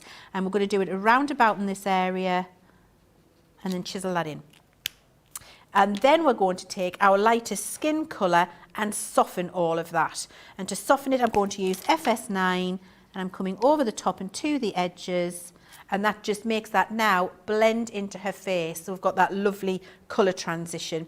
And if you want to, with that AP1, you can add some little pinky shadow and shade, because it's the skin colour that we're doing, and so it would be a skin colour that's natural throughout her whole face, and that just all then ties in for you lovely. If you want to deepen the cheek, that you can absolutely do that, and then you can just go and soften it again with your lightest skin colour that you started with. I'm just touching the edges of it, and it just smooths it in. What I can do now is just remove that highlight from the end of my nose, and I can colour in her brow if I want to. That's the last thing. So they still look like the lightest on the face. And then I can go in and give her a nice lip. What colour lip do you think we should have, Sarah? Oh, I think she should have a bit of red. A bit of red? Let's pick up the red pen then. Let's give her a bit of poppy. So I'm gonna While you're giving her a lip, by the way, yeah, I'm just going to read some of the comments. Okay. What colour are you using, by the way? So we're going to do a red lip. So we're going to use DR4. Yeah. But actually, I'm going to use my coral in the centre of the lip, so I get that nice shine in the centre. So I'm going to use my CR6. And that's just going to get touched in the centre of her lip there, and then the darker colour will go out to the edges, which will make her lips appear like they're popping forward. And then I'm using my DR4 at the sides, just touching it in. And then if I take that little coral again and pop that in the centre, her lip now feels 3D, like it's popping forward. How do we do the eye as well? I think we'll have a green eye. I'll wait until you've done the eye until I give you comments. So for her eye, I'm going to do her eye green. And I'm taking my CG3. Yep. And I'm doing tiny little dots in. Yeah, no pressure, but Adam's like super close. I can see. So tiny, tiny, tiny little dots in on the eye is all you need. And you don't need to do the brushing because you want to keep the pupil in there. Now, can you see how I've gone over the line a little bit? Into the white area. Your blender pen will allow you to correct that out. Remember how we did the correcting before? So I can go in with my blender into that area. It corrects that out. That is now wet. When it dries, it'll be beautifully white again. And we've got all of that lovely highlight and the shade in the skin. I think that skin colour is looking absolutely beautiful. It's ready for us to do the hair. And there are so many different colours of skin that you're going to be able to achieve when we put them up on the website for you. I'm really pleased with how that looks.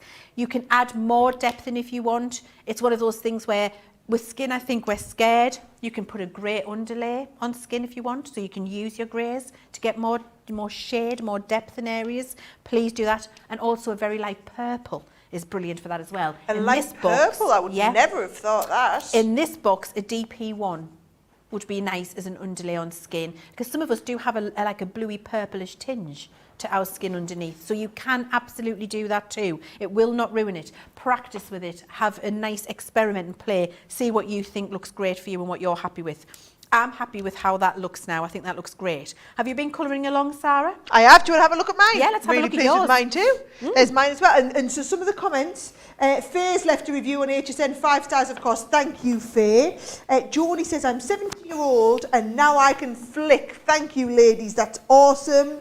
Inkwell Chick said, I'd wanted the birthday floral stamp and die sets, but I felt I couldn't do them justice. But I ordered it this week knowing that I'll be able to make them beautiful with what I learned in this class. Proof. First 2 hours. And then Judy Jordan says, OMG, the use of the grey pen was worth the price of admission. My tree is the best I've done so far. Wendy Myers is learning so much. RJ Goldfuss is saying this has been a totally amazing experience. The best I've seen. I'm so happy my dear husband gave me this kit. Katie's gone from super anxious to quite mindfully calm with a lot of flicks of excitement. Yes! I love that. Brilliant. That is Honestly, absolutely fantastic. I just know how excited I'm feeling with the results I'm getting, and I would have considered myself a relative intermediate colourist. So I imagine if you were a beginner colourist starting on this journey and getting results like this and building up your confidence, it'd be just fantastic for you. And we never get time to do these sort of classes in this much detail, and it's wonderful knowing everyone's got exactly the same pens. When we're talking about the techniques with the flicking and the brushes, you're all working from exactly the same thing that Leanne's got, which is what makes it so easy. And of course you can take what you learn here and use it with all of your other marker pens that you've got as well, but isn't it nice to have everything there the same and just be able to work from the same box? Absolutely, I think so. It's fabulous, and it makes the teaching so much easier because you've got exactly at home what I'm using here. So we're going to have a look at the hair now, and actually we're going to, if you can colour it, so here's the thing you never thought you'd hear somebody say, if you can colour the tree, you can colour hair. Wow. I know, because exactly the same technique we used for the tree, we're going to use for the hair. So when you're looking at hair on an image, you're looking for the locks, the light areas, the dark areas. So exactly what we did with this foliage piece, where we coloured in each area separately and we focused on the light and the dark, we're just going to do that with the hair and it's going to work for us. So I'm using my TN pens again. So I've got my TN1, my TN3, my TN5 and TN6, and I'm also going to be bringing in a little bit of my grey with my blender, because that grey does make all the difference, doesn't it? It gives you that shade. We've already learned that. So the first lock of hair that I'm going to deal with is this big one in the front. So not only have we learned how to do the tree with the light and shade, we've learned how to do our flicking. We're going to use the flicking on the hair. So I'm turning her around and I'm starting with my lightest TN pen, and I'm starting with TN3 to start. So I'm going to follow the hair around and flick that colour in place. I'm not too worried about getting a fine point on the flicks, because we're just going to get the shine in there, and then I'm going to come in the opposite direction. So I can see this lock follows around here. So I'm going to bring a little bit of that colour in along this side. Again, making a plan and preserving my highlight. So leaving the area in the centre that I want to be the lightest, bringing that round, and then moving on to my darker colour, which is my next pen, and I'm taking my TN5 this time. My TN5 now is going to come into the root, which is going to be much darker, and that's following around, keeping my highlight preserved in the centre, making my plan as I come round, and then following down to the tip of that lock. So at the tip of the lock, it's going to be the darkest. So I can pop my dark colour in there and then bring this round here, always preserving my highlight, and I'm just following the flow of the hair as I go. We can see there that there's a tiny lock here which is overlaying here. So I've put a little bit of darker colour there, because this is where you get all of the layers of hair starting to lie on top of each other. So that stopping for a moment, looking at your image and thinking about where you want to put your colour is the important piece. And when you first do it, you can see there, it doesn't look anything like a finished piece of hair. It doesn't matter. It doesn't have to be perfect the immediate minute you put your colour down. Exactly as we did with the face, what we're doing is planning where the next layer of colour is going to go. So I'm coming with my lighter TN pen here now, and I'm moving to my TN3 again, and I'm going to start to bring this colour down and in, again preserving my highlight in the centre. Bringing now back into my darker one, TN5, and putting in my darker area there, following all the way my plan. And I think one of my other top tips for you is don't worry about swapping between pens regularly. That's how you can change and move with what you're doing and start to get this lovely result, because you can see where you're going, you can see what it's starting to look like, you're building up the colour, and swapping between the two really does allow you to decide where you're going and what you're doing with it. So do the chopping and changing. I can't advise that enough. And what I'm doing is now deepening the darker areas, keeping the lighter areas where I want the light to be shining light, popping in. What colour are you using there? This is my TN6, the darkest brown.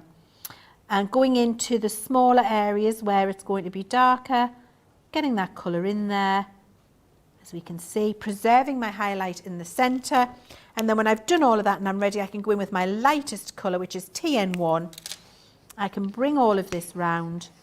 I've gone into the highlight and I start to get that lovely movement on that hair strand there, and can now deepen a couple of those areas too. So this little area here would be a little deeper because it's lying underneath, exactly as we did with the tree. Here's a little strand here which is lying on top. Let's deepen that. And you see, by adding those in, it starts to give that real contrast between the light and the dark. So I'm treating this exactly as I did with the tree, but just adding that tan colour in there. If I really want to deepen my shadow, then I can take my grey pen and I'm going to put in here where it will be very dark, because that hair is folding over this little piece here. I'm going in with my grey, popping that in there, and then I can come in with my brown over the top, which is TN5 this time. That grey I put in there, by the way, guys, was the IG5.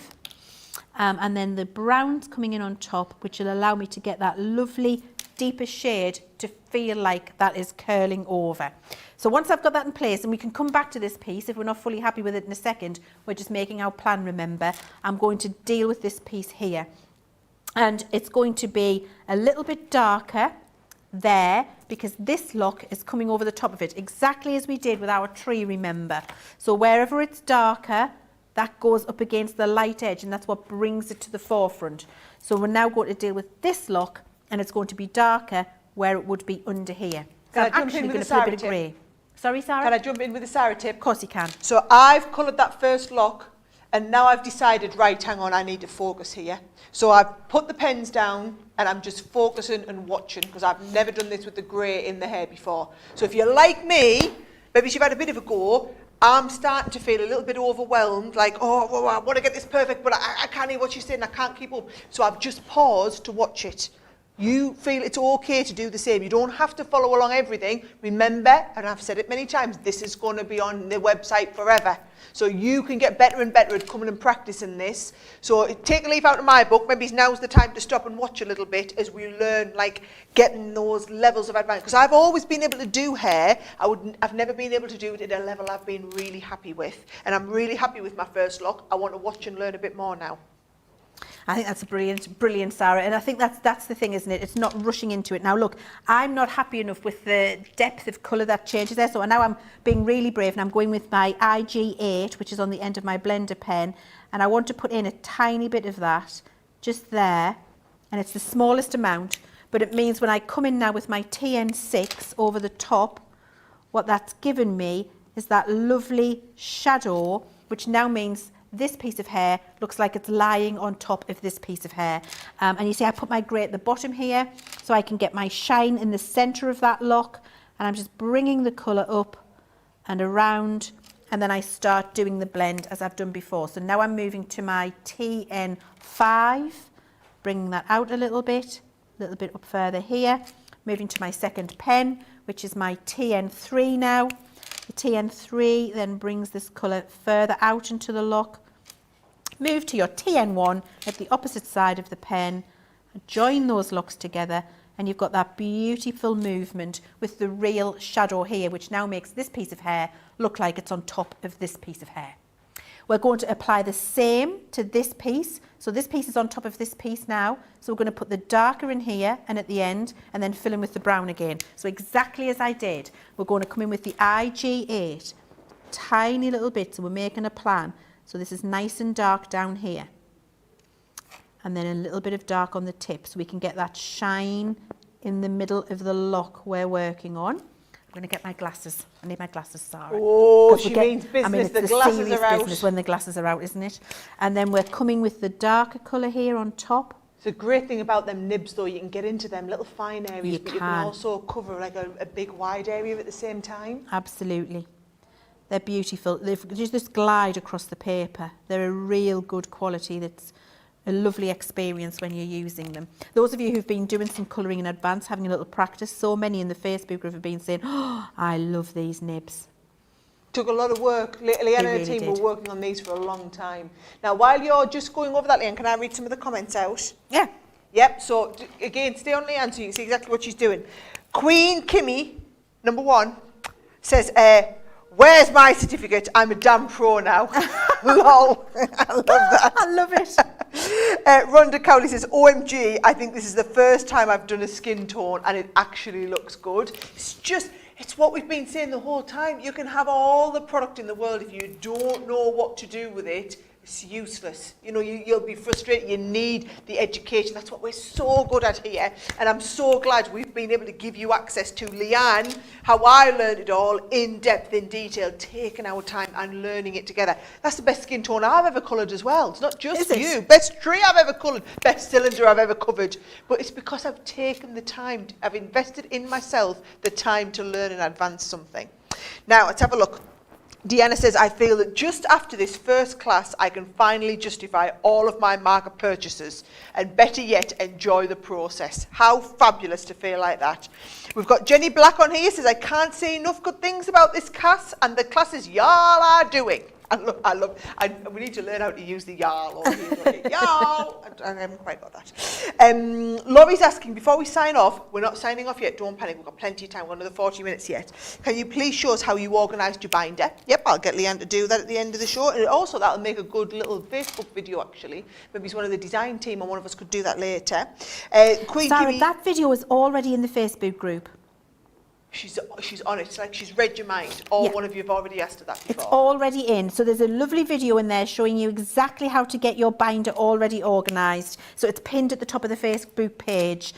So once this show is finished, you can go and watch that immediately. Brilliant. There we go. Then we don't need to take time out of colouring in this one because we've got 40 minutes left. Speaking of which, Queen Kimmy says 3 hours just isn't long enough. We could have done with 4 or 5. Do you know what? It's brain overload though. If we go to, when I asked Leanne if we could do 3 hours, she was like, "Oh, that's a long time for people to focus mind." Don't get me wrong, though. This is just the first class. There's loads of these classes going to be going on. So you've got this one. The next one, using your original Academy of Colour, is on the 2nd of March. Same time. We're going to be doing another 3 hours. This time on watercolouring. And then when your first authorship arrives, it's all about portrait. We're going to be doing more in-depth portrait colouring with both alcohol pens and watercolour pens. So these 2 first classes are about learning the foundations, and then we'll build on those foundations. But remember, if I was you, what I would do is I would come back and watch this class again and again until you've perfected the techniques in it. It's going to be available, so you'll be able to come back and fast forward the bits that you're comfortable with, maybe come back and spend more time on the bits you're not so comfortable with. So the idea is this is a tool, an educational tool that's going to be there forever, okay? So let's have a look. Lyndon's saying, unbelievable how much this is helping. Deanna's saying, thank you for teaching us to break an image down so that we know that the entire image doesn't have to happen immediately. I feel your pain there. That's where I sometimes get a little bit overwhelmed as well, just breaking the whole thing down. Miriam says, I don't think you can get this level of instruction at a university or a college or an art school. I feel like I have my own personal tutor and I can watch, replay, practice and then repeat. So thank you. Oh, it's our pleasure there. Denise Stark says, so much good information. I'll be watching all these over and over to practice and absorb it all. Joanne saying, for my shade at the moment, you would have to leave the grey on the roots and then move to the brown. I love that. Have you followed that, Chips, or are you too I have, yes, I can hear that. I mean, I was going to say that earlier when I was doing my hair. If it was mine, you would just leave the grey at the roots, but I thought maybe I'll not. But you took the words right out of my mouth in the words of Meatloaf.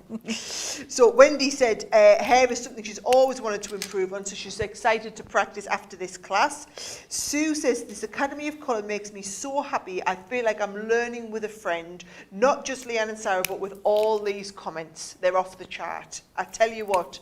Oh, she's all the comments from the chat, but they are off the chart. Isn't that lovely? The great thing is as well, this is a community, guys. So the idea is you've got the product, you've got the education, but you've got the community. So you can go into that Facebook group anytime. And I know there's 1,500 of you live colouring along with us now at the moment. At least those 1,500 are going to be in the group. What about all the people who are at work and couldn't take this class live and are going to take it a little bit later? Thousands of you will be in there helping and supporting each other. I just want that to be a really positive, supportive, nurturing group where everybody can help each other to get better and better and get excited about the new classes coming up and the new auditorships when they arrive. So please, we moderate that group. We make sure that all the questions are answered in there as well. I know Leanne goes in there and answers a lot of them herself. So I want you to use it for how it was intended and keep it such a great positive place to inspire everyone and get them to keep on going. Gwen says, Sarah, I'm a total beginner and this class makes me feel that it's something that I can be successful for the first time. Thank you so much, ladies. Oh, how lovely. Oh, do you know what? That's what it's made my day. It's made my year, Sarah. It's made my last 5 years. I was going to say, it is only February, guys, so don't take that too big. Exactly. So, I mean, it's made my life, Sarah. It's made my crafty life to know that you're getting so much out of it in terms of how gorgeous it is. You're enjoying those experiences. So, brilliant. Thank you. Have you got lots more chat there, Sarah? I have. I've got a couple of questions as well. So Roxanne's asking, is it important to cap your pens as you change colours? Say that again, sorry, Sarah? Is it important to cap your pens as you change colours? Yes, I always do. You've noticed I'm doing that every time. I'm always capping my pen. Alcohol markers, because it's a solvent, evaporates, doesn't it? So you don't want you to ever leave your pens, that's a really good point, with the caps off on your desk for a long time, because the alcohol will evaporate and you will dry your pen out, and you don't want to do that. So always make sure you snap the cap back in place. You've seen me, I'm putting the cap on. Yeah, with double snap, and always make sure, you see me, I'm doing it all the time. I never leave my pen with the top off. I'm always putting that cap back where it needs to be. I tell you what I'll do, Leanne, I've got a funny story I can tell everybody while you're getting a mouthful of tea and getting ready for the next demonstration. Is that all right, or is there anything you want to tell them about this one while you're going?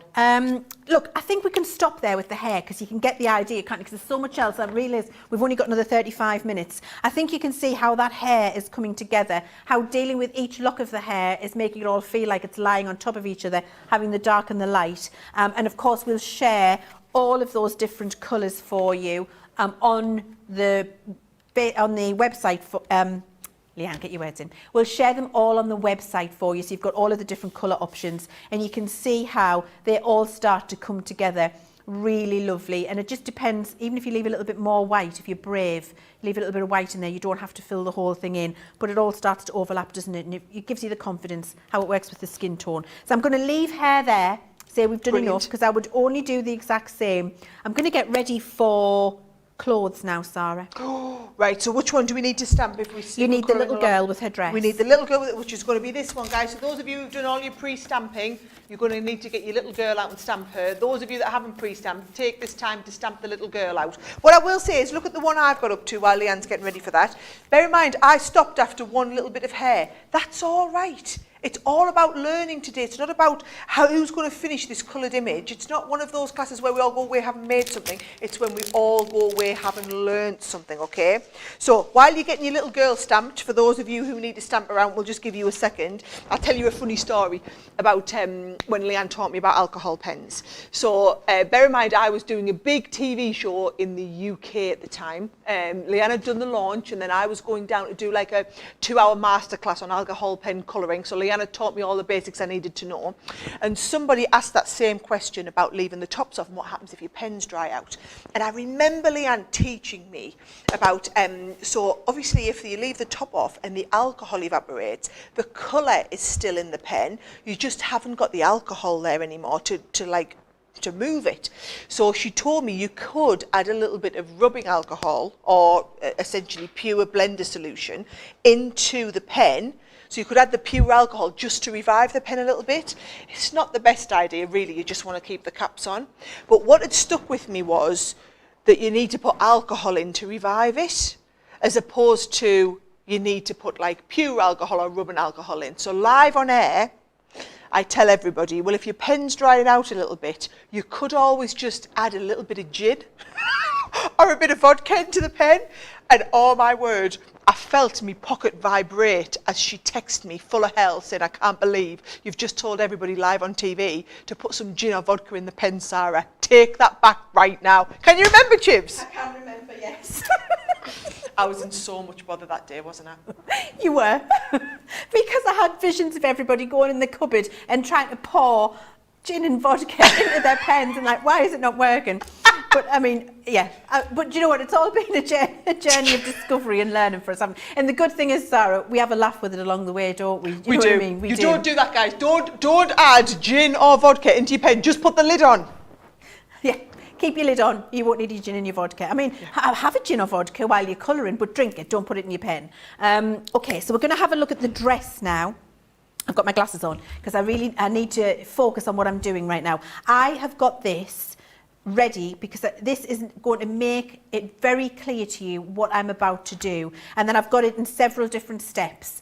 Now, what I showed you with the tree and what I showed you with the hair applies to the folds on the dress. And the thing I love about this journey we're going on, you can see that once you've learned that one technique, you just apply it to everything else that you're colouring. I'm going to get this image also photographed and uploaded onto the website for you, because this will help you understand how you make your plan to colour in a beautiful dress which will look like this. Wow. When it's done. That looks like something you've been wearing when you've been dancing, doesn't it, Sarah? It does actually, yes. It's got all of the lovely flow in it.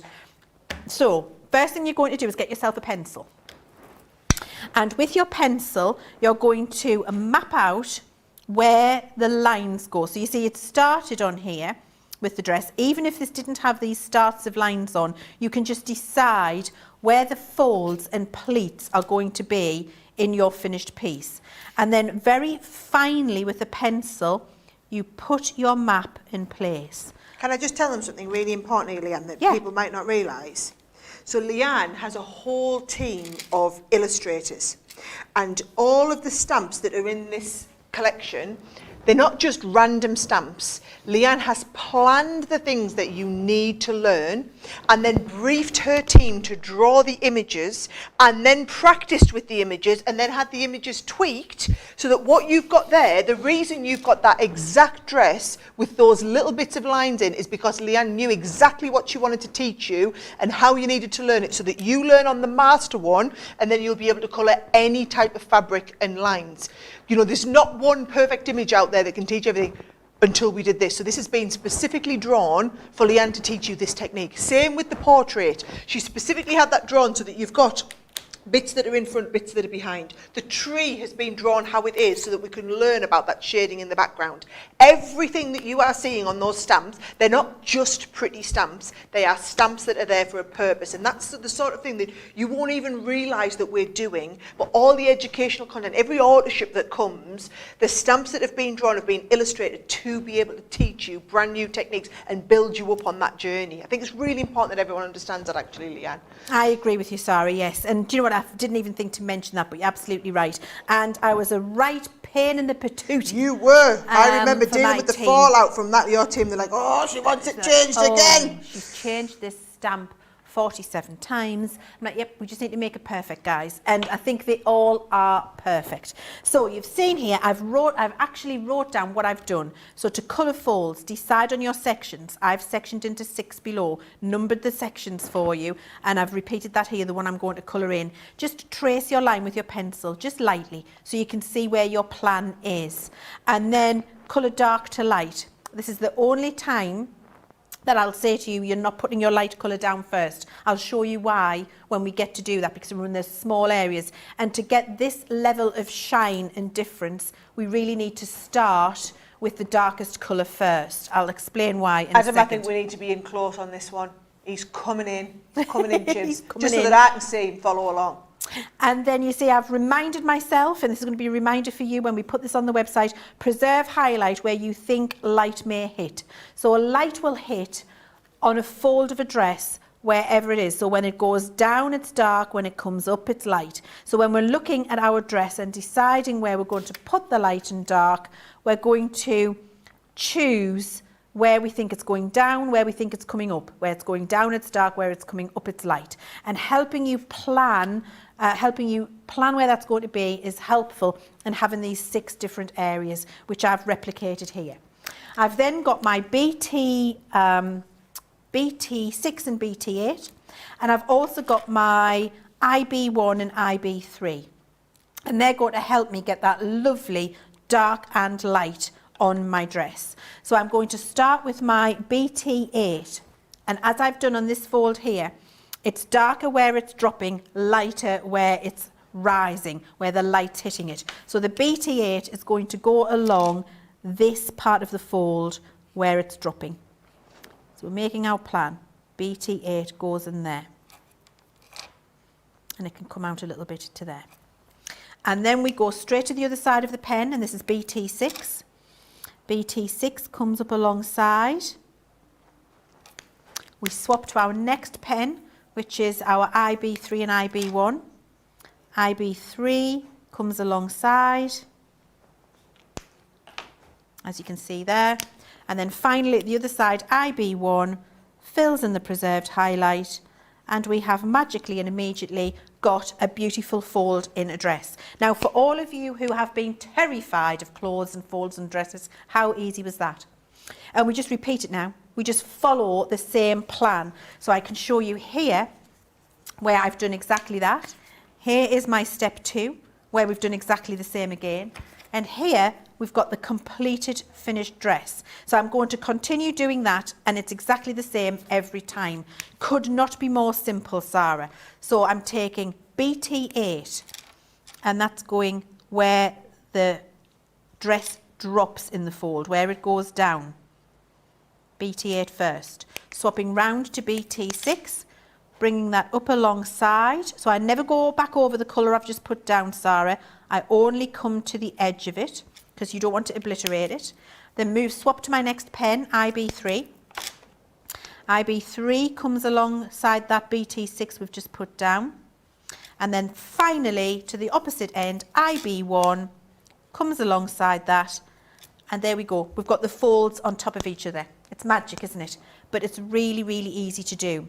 And like we did with our tree, like we did with our hair, because this fold is on top of this fold and the dark is beside the light, it makes it look like this is folding over and dropping, and that's then hitting the light. So you can see how it's getting those folds undulating for you.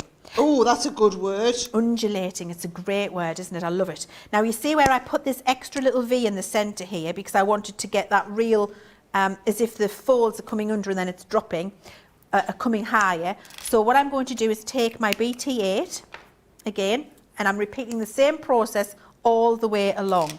So I've got my BT8 and I'm coming alongside up the V there, into the centre, into the waist, always coming all the way up into the waist, because everything is falling out from the waist of her dress into the flare at the bottom.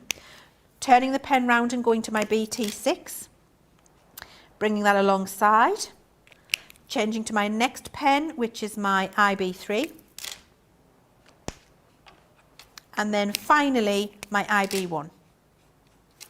And I've got that lovely fold there. You can see how it's just a smaller fold, a fold nevertheless.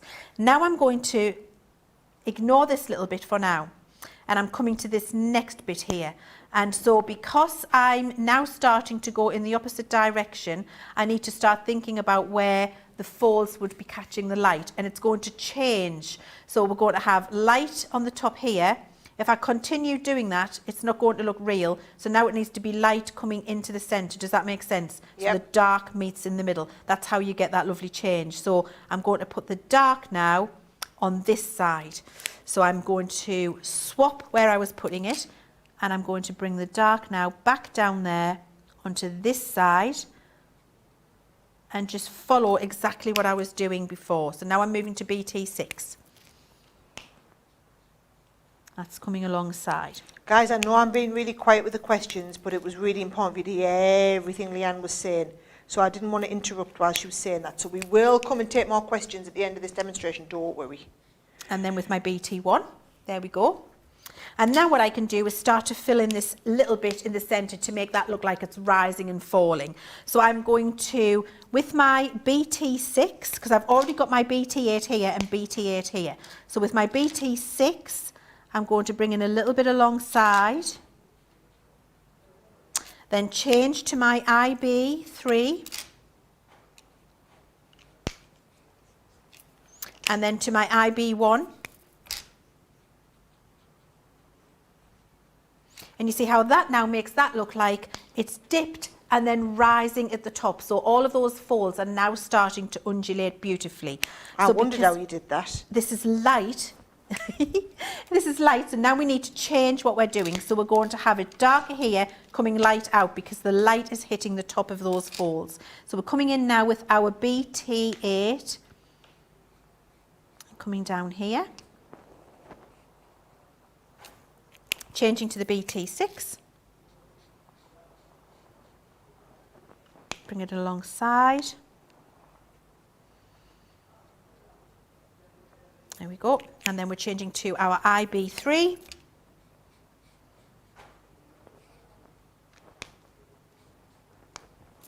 And Can I just say, IB1 finally. Chicks, this is Yeah. the best dress I've ever coloured in my life. Is it really? Best dress I've ever coloured in my life, ever. I can't wait to see it. Yeah. I'm chuffed a bit. There we go. Now, if I want to smooth out, I've got this looks a little bit jagged here, so I'm going to go to my BT6 and I'm just going to smooth that out, and then to my IB3 and bring that along there. And now I don't feel that looks as jagged. I feel like I've got lovely folds in my dress. So now I'm continuing. So I'm doing the dark on this side and going to the light, so it's swapped in the middle. Your middle point is where you change where the dark and the light goes and moves out, and that gets you the lovely folds in your dress. So I'm going to BT8 again now. It's coming alongside here. I'm following my pencil lines all of the way to my BT6. And you see I'm going to the side of it. I'm not worrying about going back over the top of it again. Then to my IB3.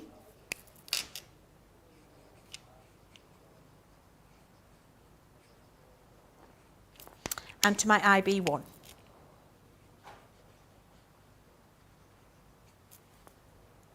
And then the same again.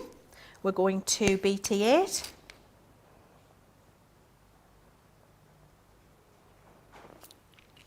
And then we're going to BT6. We're getting a bit of a reminder now. We are, I know. I mean, we might have to run over about 5 or 10 minutes, Sally, but you're the boss, you can tell them that. You know what I mean? I've got to finish everything. I've got to include everything that I want to teach them. I've got to teach. I've got to show you. So if we run over 5 minutes, it's all right, isn't it? You're the boss, you can say keep yes. getting cracked on. And then we've got that You know, there's people IB1. taking time off work for this, Leanne. I know. So they might be on a time schedule. So you can have 5 minutes, but no more than 5. Oh, it might be 10. I'll try my best. See how she pays attention to me? It's amazing, isn't it? It's because we've known each other so long, isn't it? So look how that all comes together. The folds now, it looks like that dress has got the beautiful swish in it, doesn't it? And we're going to apply the same principle underneath. So where her leg is, that is going to be much darker under there. So we're going in with a BT8. And by doing the BT8 there, underneath, that now makes this fold really feel like it's on top. And then going in with my IB3, so the light's hitting it just a little bit. Look how this now fold looks like it's really on top of that dress, which is what I absolutely love. So we're going in with a BT8 here now, following underneath there, bringing it down there, then going in with our IB3. Because I've got a smaller area, I'm missing out some of the middle colours. All of the middle colours. And then I've got IB1 on the end there. Same again here, BT8 into the real dark shadow area. Missing out all of the middle colours because I've got a small area. In with my IB3 and then finally with my IB1 into that small area, which gives that lovely, so now this layer of dress looks like it's over the top of this layer of dress, and really does bring it to life. Now, the bodice of the dress, we're going to do what we did with the cylinder, because we've got that cylindrical shape. If you look, that is a cylindrical shape on the bodice of her dress. So we can bring the colour in as we did before. So I'm going to use my BT6, and I'm going to bring the colour into the centre of her dress. So you're not using 8 at all on this one? I'm not using 8 for this. I might come in with a little bit of 8 later for some extreme shade, but I'm leaving that to see what I need. If I put it in too soon, I can't take it out, but I can always add it in later because we're putting those layers of colour in. So then I'm going to my IB3, bringing that out into the centre there, exactly as we did for the cylinder before. And this is the great thing that we're learning here. Once you've learned the technique on those basic shapes, which is why I've put them in there, you apply those basic shapes to everything else you're colouring. And then we've got IB1, finally, just in the centre. Okay, so we've got some questions coming in saying their dresses look stripy. What tips have we got to fix that? I would say you're putting on your colour. So I'm going to get another dress. I would say it's probably this.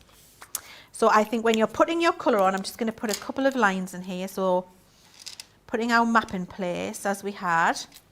I think what you're doing is this.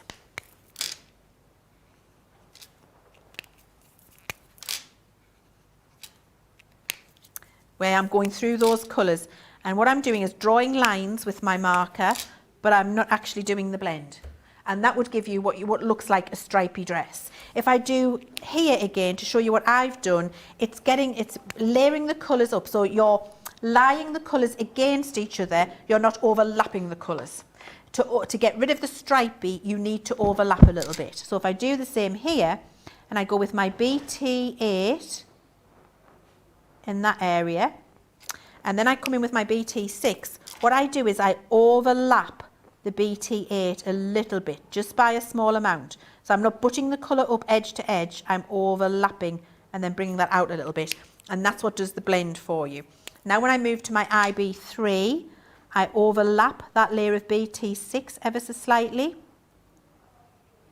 And then when I bring in my IB1, I overlap that ever so slightly. By overlapping, it moves that colour and it blends it in to the next layer of colour that you put down, which gets the transition for you and takes away the stripy. Perfect. I think that's probably what's happening. What else do you need to colour on our little girl, Leanne? Well, do you know what we can do the hair? So we've done skin and hair, which you've seen, so we probably don't need to do that again. When you've finished her, that is what she's going to look like. So we've looked at how to do the folds in the dress, apply the technique that we learned for hair to her hair, apply the skin to her skin, and your little girl's all done. Good. I'll let everyone have a little look at the overhead to see what she's going to look like when she's finished. Okay, there we go. There she is. She's and lovely, again, isn't she? all of these are going to be photographed, they're going to be put on the website, they're going to have the colour swatches on there with them. So over the next few days, you'll get more and more of this content that we've learned tonight our time, this afternoon, your time, put on there. A couple of questions, Leanne, while you just get the next one ready. Yes. So Mary Lou is asking, saying she loves this class, would love to know when the rest of the dates are as soon as possible so she can take the time off work. So all I would say is with that is, because of all the global shipping problems at the moment, all of our inbound shipments are delayed. In fact, all inbound shipments into America are being delayed. So for all we have the dates when you should be receiving your order ships, we don't know yet if they're going to get held up in the ports, held up clearing customs or anything like that. So we don't want to set the date for the next class until we know that everyone's definitely going to have received their order ship. So the second part of this class, which is the one about watercolour, which you're going to be learning using everything that's in your original box, is the 2nd of March at the same time as we've done here. So it's exactly the same time, 2nd of March. Then the next class, as soon as we know when the order ships have dropped down, we will be putting the date of the class on. We'll give you a couple of weeks notice, guys. We'll give you time to get your order ship and play with it, and then be able to tell you what to do in the class. Just remember to keep coming back to the website. Maybe just put yourself a reminder in once a week to come back to the website, see what's new on the website, and then also see it once the dates of the classes are released on there.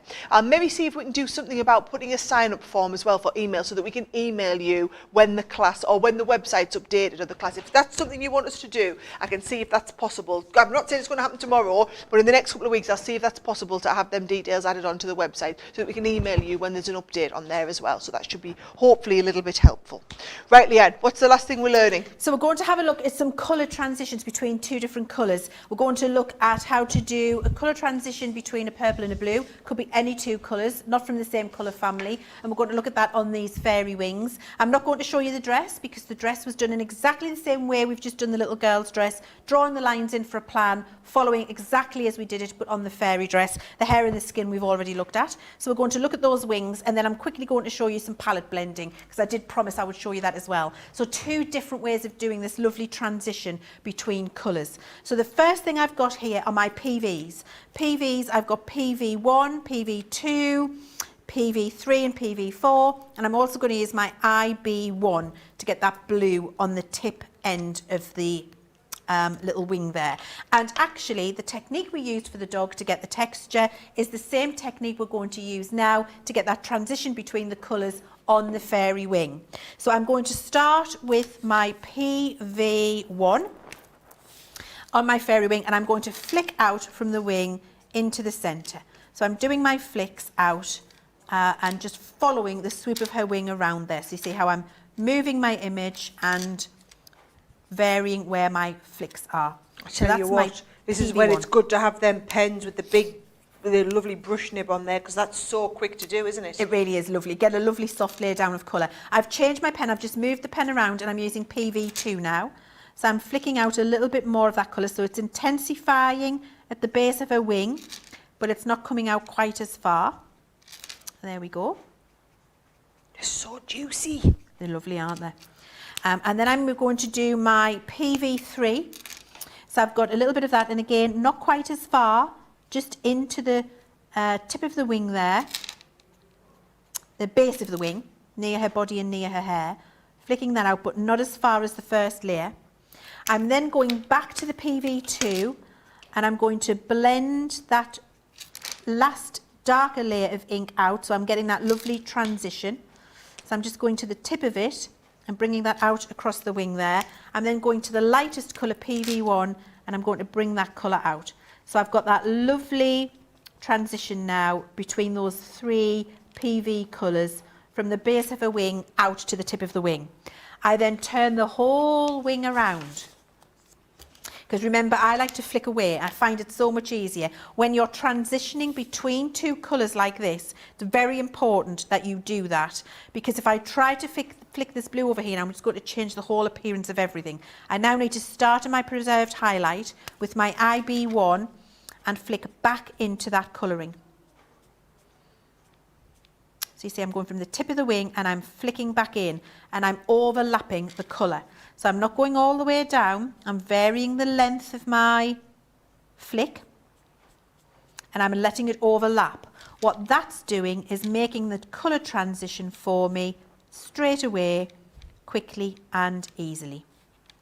And I've got that lovely ombre then between two colours where I've got that iridescence on a butterfly wing, on a fairy wing, between the two.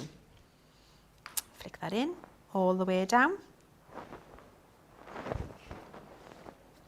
I've just said it's your 10-minute warning, but you did say you're going to run over. I just want to correct, I didn't say I was running over. Leanne said she was running over, and we all had to agree.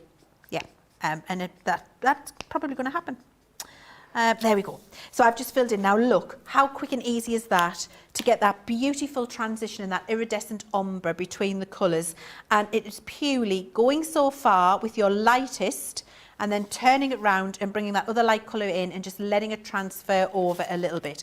Once you've done that, and then you apply the technique that we had for the dress to the dress, the skin and the hair, you've got that beautiful, complete image. And just to confirm, we're going to get this photographed up on the website in the next couple of days so that all of that you'll be able to practice everything you learned about the dress shades on this dress here. Leanne will also put the picture up of where she's drawn the lines in.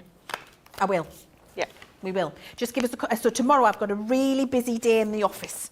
So if I don't get them all up tomorrow, practice everything that you've been learning and I promise you that by the end of this week, you will have all of that stuff on there. I'll have a chat with my photography team when I get in the morning. So now we're just going to have a quick look. So actually we might finish on time, Sarah, because I don't think I need to show you that again. I mean, it's really quick and easy. You can do it with any of the colours. You could do it with pink and yellow. You could do a flesh tone and a coral. You could do a blue and a coral. It really doesn't matter. You just need to make sure that you get that little bit of deeper colour there at the base, transitioning out into the lightest, and then your light colour flicking back in and overlapping. It gets you that beautiful iridescence on the wing. Any colour combination will work for you. Now we just thought we'd have a look, because you've got your little palette in the box, Sarah. I just want to talk to you about palette blending. Oh, so yes. In your palette, in your box, you've got a protective piece of film. Tear that off. And then you've got your Spectrum Noir here. So this is your lovely thick piece of an acetate, which is your blending palette. Keep that, and it's going to be really, really useful for you. Now, when you're palette blending, you pick up the dark colour with a light colour. So it won't work in the opposite direction. So you can't pick up a light colour with a dark colour, because it'll just bleach itself out. So you always put your darkest colour on the palette and you pick it up with your lightest colour if you want a palette blend. What does that mean? So I'm going to put my PV4 on my palette. So that's wet ink onto that acetate blending palette I've got there. Then I'm going to take my IB1 and I'm going to scoop up this colour, Sarah. Now that might scare everybody a little bit, because you think, I'm ruining my pen, I'm ruining my pen. It used to terrify me when you first taught me this technique, but I love it. I promise you, you're not ruining your pen. So what you're going to do is take your IB1 and you're going to scoop up the colour from the palette. And what that's doing is mixing a brand new colour for you in the nib of this pen, which we then take to our image and we draw down. So you see I've got a blue pen and I've got a violet colour coming through, which as I continue to colour then flushes through and changes to the original colour in the marker, which gives you an immediate transition of colour and an iridescence on a butterfly wing. And that could not be easier or more simple, could it? I love this when you do it. Do you know, I find it works really well with greens. I do it a lot with green and yellow, when you want to mix a green and a yellow that don't mix together. It's great, isn't it? And it really does. It mixes the new colour in the nib of the pen for you. And as you colour that on, as you do your flicking, it flushes that colour out. And you start to move back to the original colour in your pen. Just keep flicking it down and it does the magic blending for you without any effort at all, or without even having to worry about the lay down or the overlay colour, and it's really subtle and beautiful. And when you need a little bit more of the dark colour, you pop that in there, and then you take your light pen, which is my IB1, scoop up the colour. Don't be scared to scoop up a goodly amount. Get your image, and then you see the new colour is mixed. It starts to flush through, and as we do the flicking, it changes from the colour we've mixed in the nib to the actual colour as it flushes through, and you've got that beautiful transition on your butterfly wing. And look, nothing left on the nib of the pen. You have not ruined your IB1 pen at all. So while you're doing your last butterfly wing, Leanne, I've got a few comments. Okay. So Kim Geller says, this has been amazing. I thank you from the bottom of my heart. I love these markers, the best I've ever used. And this first class was truly amazing. I can't wait for the rest of the journey. Kim, fabulous. Please go and write that on it, just said on one of the reviews. And I love you even more, Kim. Actually, speaking of that, Jodie Thompson said, review is done. I can't wait to do all my homework. I'm taking it all in now. Thank you, Sarah and Leanne. Amazing. Oh. Kelly says, why would you waste good gin or vodka by putting it in a pen? That is a really good question. Right, Linda, if we want to colour our own artwork, what do you recommend for making the outline? Oh, if we want to cut, oh, right, I see. So if you want to draw your own image, get our art liners. Yes. So the Spectrum Noir art liners are the perfect ink for art alcohol colouring. It's a water-based ink in there. We've got various nib sizes from your 0.1 to your 0.5, I think it is actually in that set. And they are water-based. So get our Spectrum Noir art liners, fine liners, and you're going to be able to do your own artwork. I believe it might be a 0.05, up to a 0.5. Right, just saying, gold star for Sarah. Oh. Yeah, and there's a brush nib in there as well if you want to do some brush artwork. It's only because I learned this not that long ago and I love doodling. doing like Zentangle and then colouring in the Zentangle. So Lisa Webster has already done a 5-star review titled Beyond Expectations. Gail says, I'm really enjoying the class, so many techniques and things to remember. I appreciate all the detailed instructions. Thank you, ladies. Sandra says, best thing I've ever done was to invest in this system. I have lots of Spectrum Noir markers and just did my best. Got the confidence now that I can use them correctly. The two of you are great. Oh my word, there's hundreds. I'm not going to keep up with all of these.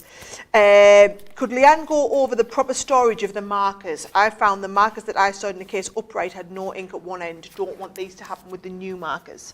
Absolutely. So with your alcohol markers, because they're dual nibbed and you've got two colours in them, keep them horizontal. What you don't want to do is have them vertical in a pot. You want to keep them flat.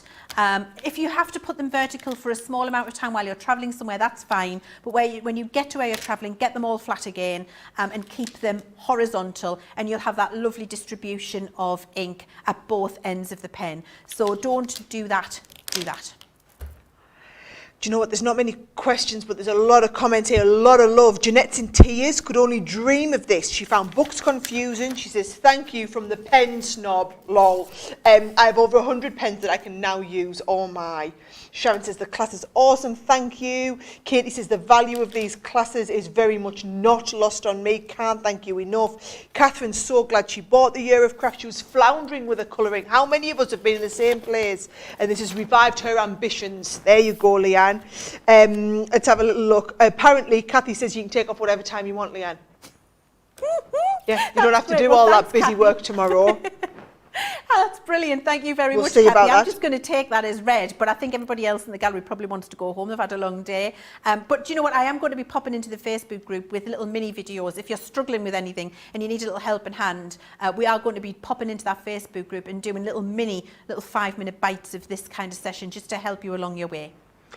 Do you know what? There's so many comments. I'm just not even going to be able to get them all in, guys. But trust me, we are reading them all. So both Leanne and I, bear in mind it's 9 o'clock at night here in the UK. So I'm going to be really honest. When we finish now, we're going to go home. We're going to have a large gin and tonic each, aren't we, Chivs? Text each other and say, we did really good there. And then go to bed. But tomorrow, we will both be available in that group. Any questions that we haven't had a chance to answer, we'll be able to answer in the group. So if you've got a specific question, go and leave it as a post in the group and then we can answer it. I'd love, and I know Leanne would as well, love to see pictures of how you've been getting on. I'm thrilled with what I've done. I'm certainly going to be photographing mine and putting it in the group because I'm so proud of it. You should be the same. We want to see how you've got on. Please go in the group. We will read all of your comments. We've both got time set aside over the next couple of days to go and answer questions and read those comments. So I would love to hear everything that you're doing. Get your calendars marked. The next one of these. So tonight, or this afternoon for you guys, we've been focusing on the alcohol pens, right? Give us a little bit of a clue, Leanne, as to what we can look forward to in the watercolour pen class on the 2nd of March. I'm so excited about that, Sarah. So we're going to be looking at how to mix new colours, how to watercolour an image. We're going to be doing skin and hair and florals and butterflies, all of those images in there. But we're going to focus on techniques, so all of the background techniques, using salt, using bleach water, faux bleaching, stamping with the markers, drawing the colour out, getting real accurate painterly effects. There are so many techniques that we're going to be able to colour with that aqua one. We might need to make it a 4-hour class, Sarah, just saying. We'll try our best though to fit everything into the 3 hours. It's going to be absolutely cram-packed. Just before we go anywhere, Adam's been really bossy. Just before we go anywhere, I just want to remind you of everything, the journey you've been on in this 3 hours. Oh, yes. And I think it's great to just look back because we forget where we started, don't we? So if we look back, we started with the circles. We did some basic circles and we put deep grey in there. We then looked at how to transition that into the other shapes that we've got. We then coloured our tree. Where's the tree gone? It's buried down here. Do you want to borrow mine? Because mine's really good. Well, I've got mine, but let me show yours if yours is really good. You can show them all. Mine's really good too. You can't see which one. Best tree I've ever coloured in my life. It's fantastic. So we used that and we did the tree. We did the little dog, didn't we, Sarah? We looked at skin and hair. We've looked at folds and dresses. We've done the ombre. We did the palette blending. We've looked at how to use the grey. We then transitioned that into cards. We did the cylinder to look at how to get a real cylinder as well. So many different things. We've been on a journey of discovery. We did the texture in the dog fur. So many things that we've done in this 3 hours. I've had the best time. I'm so glad to hear that you have learned a lot on this journey, and it's the beginning of your journey. You've got the skills now. You're going to go away and do all of your homework and practice. You're going to colour these images and follow along, and you're going to be getting the best results because you've got quality products in your box. I've had the best time, Sarah. It's been lovely having the privilege of joining you in your homes for this last 3 hours and teaching you just some of the things that we know, and we will absolutely be in that Facebook group. I'll be in there myself tomorrow, helping you and supporting you along with a huge group of our fabulous specialists, just to make sure that you keep getting the best out of your markers and that you go on this fabulous journey together. Do you know what I love, Leanne? Yeah.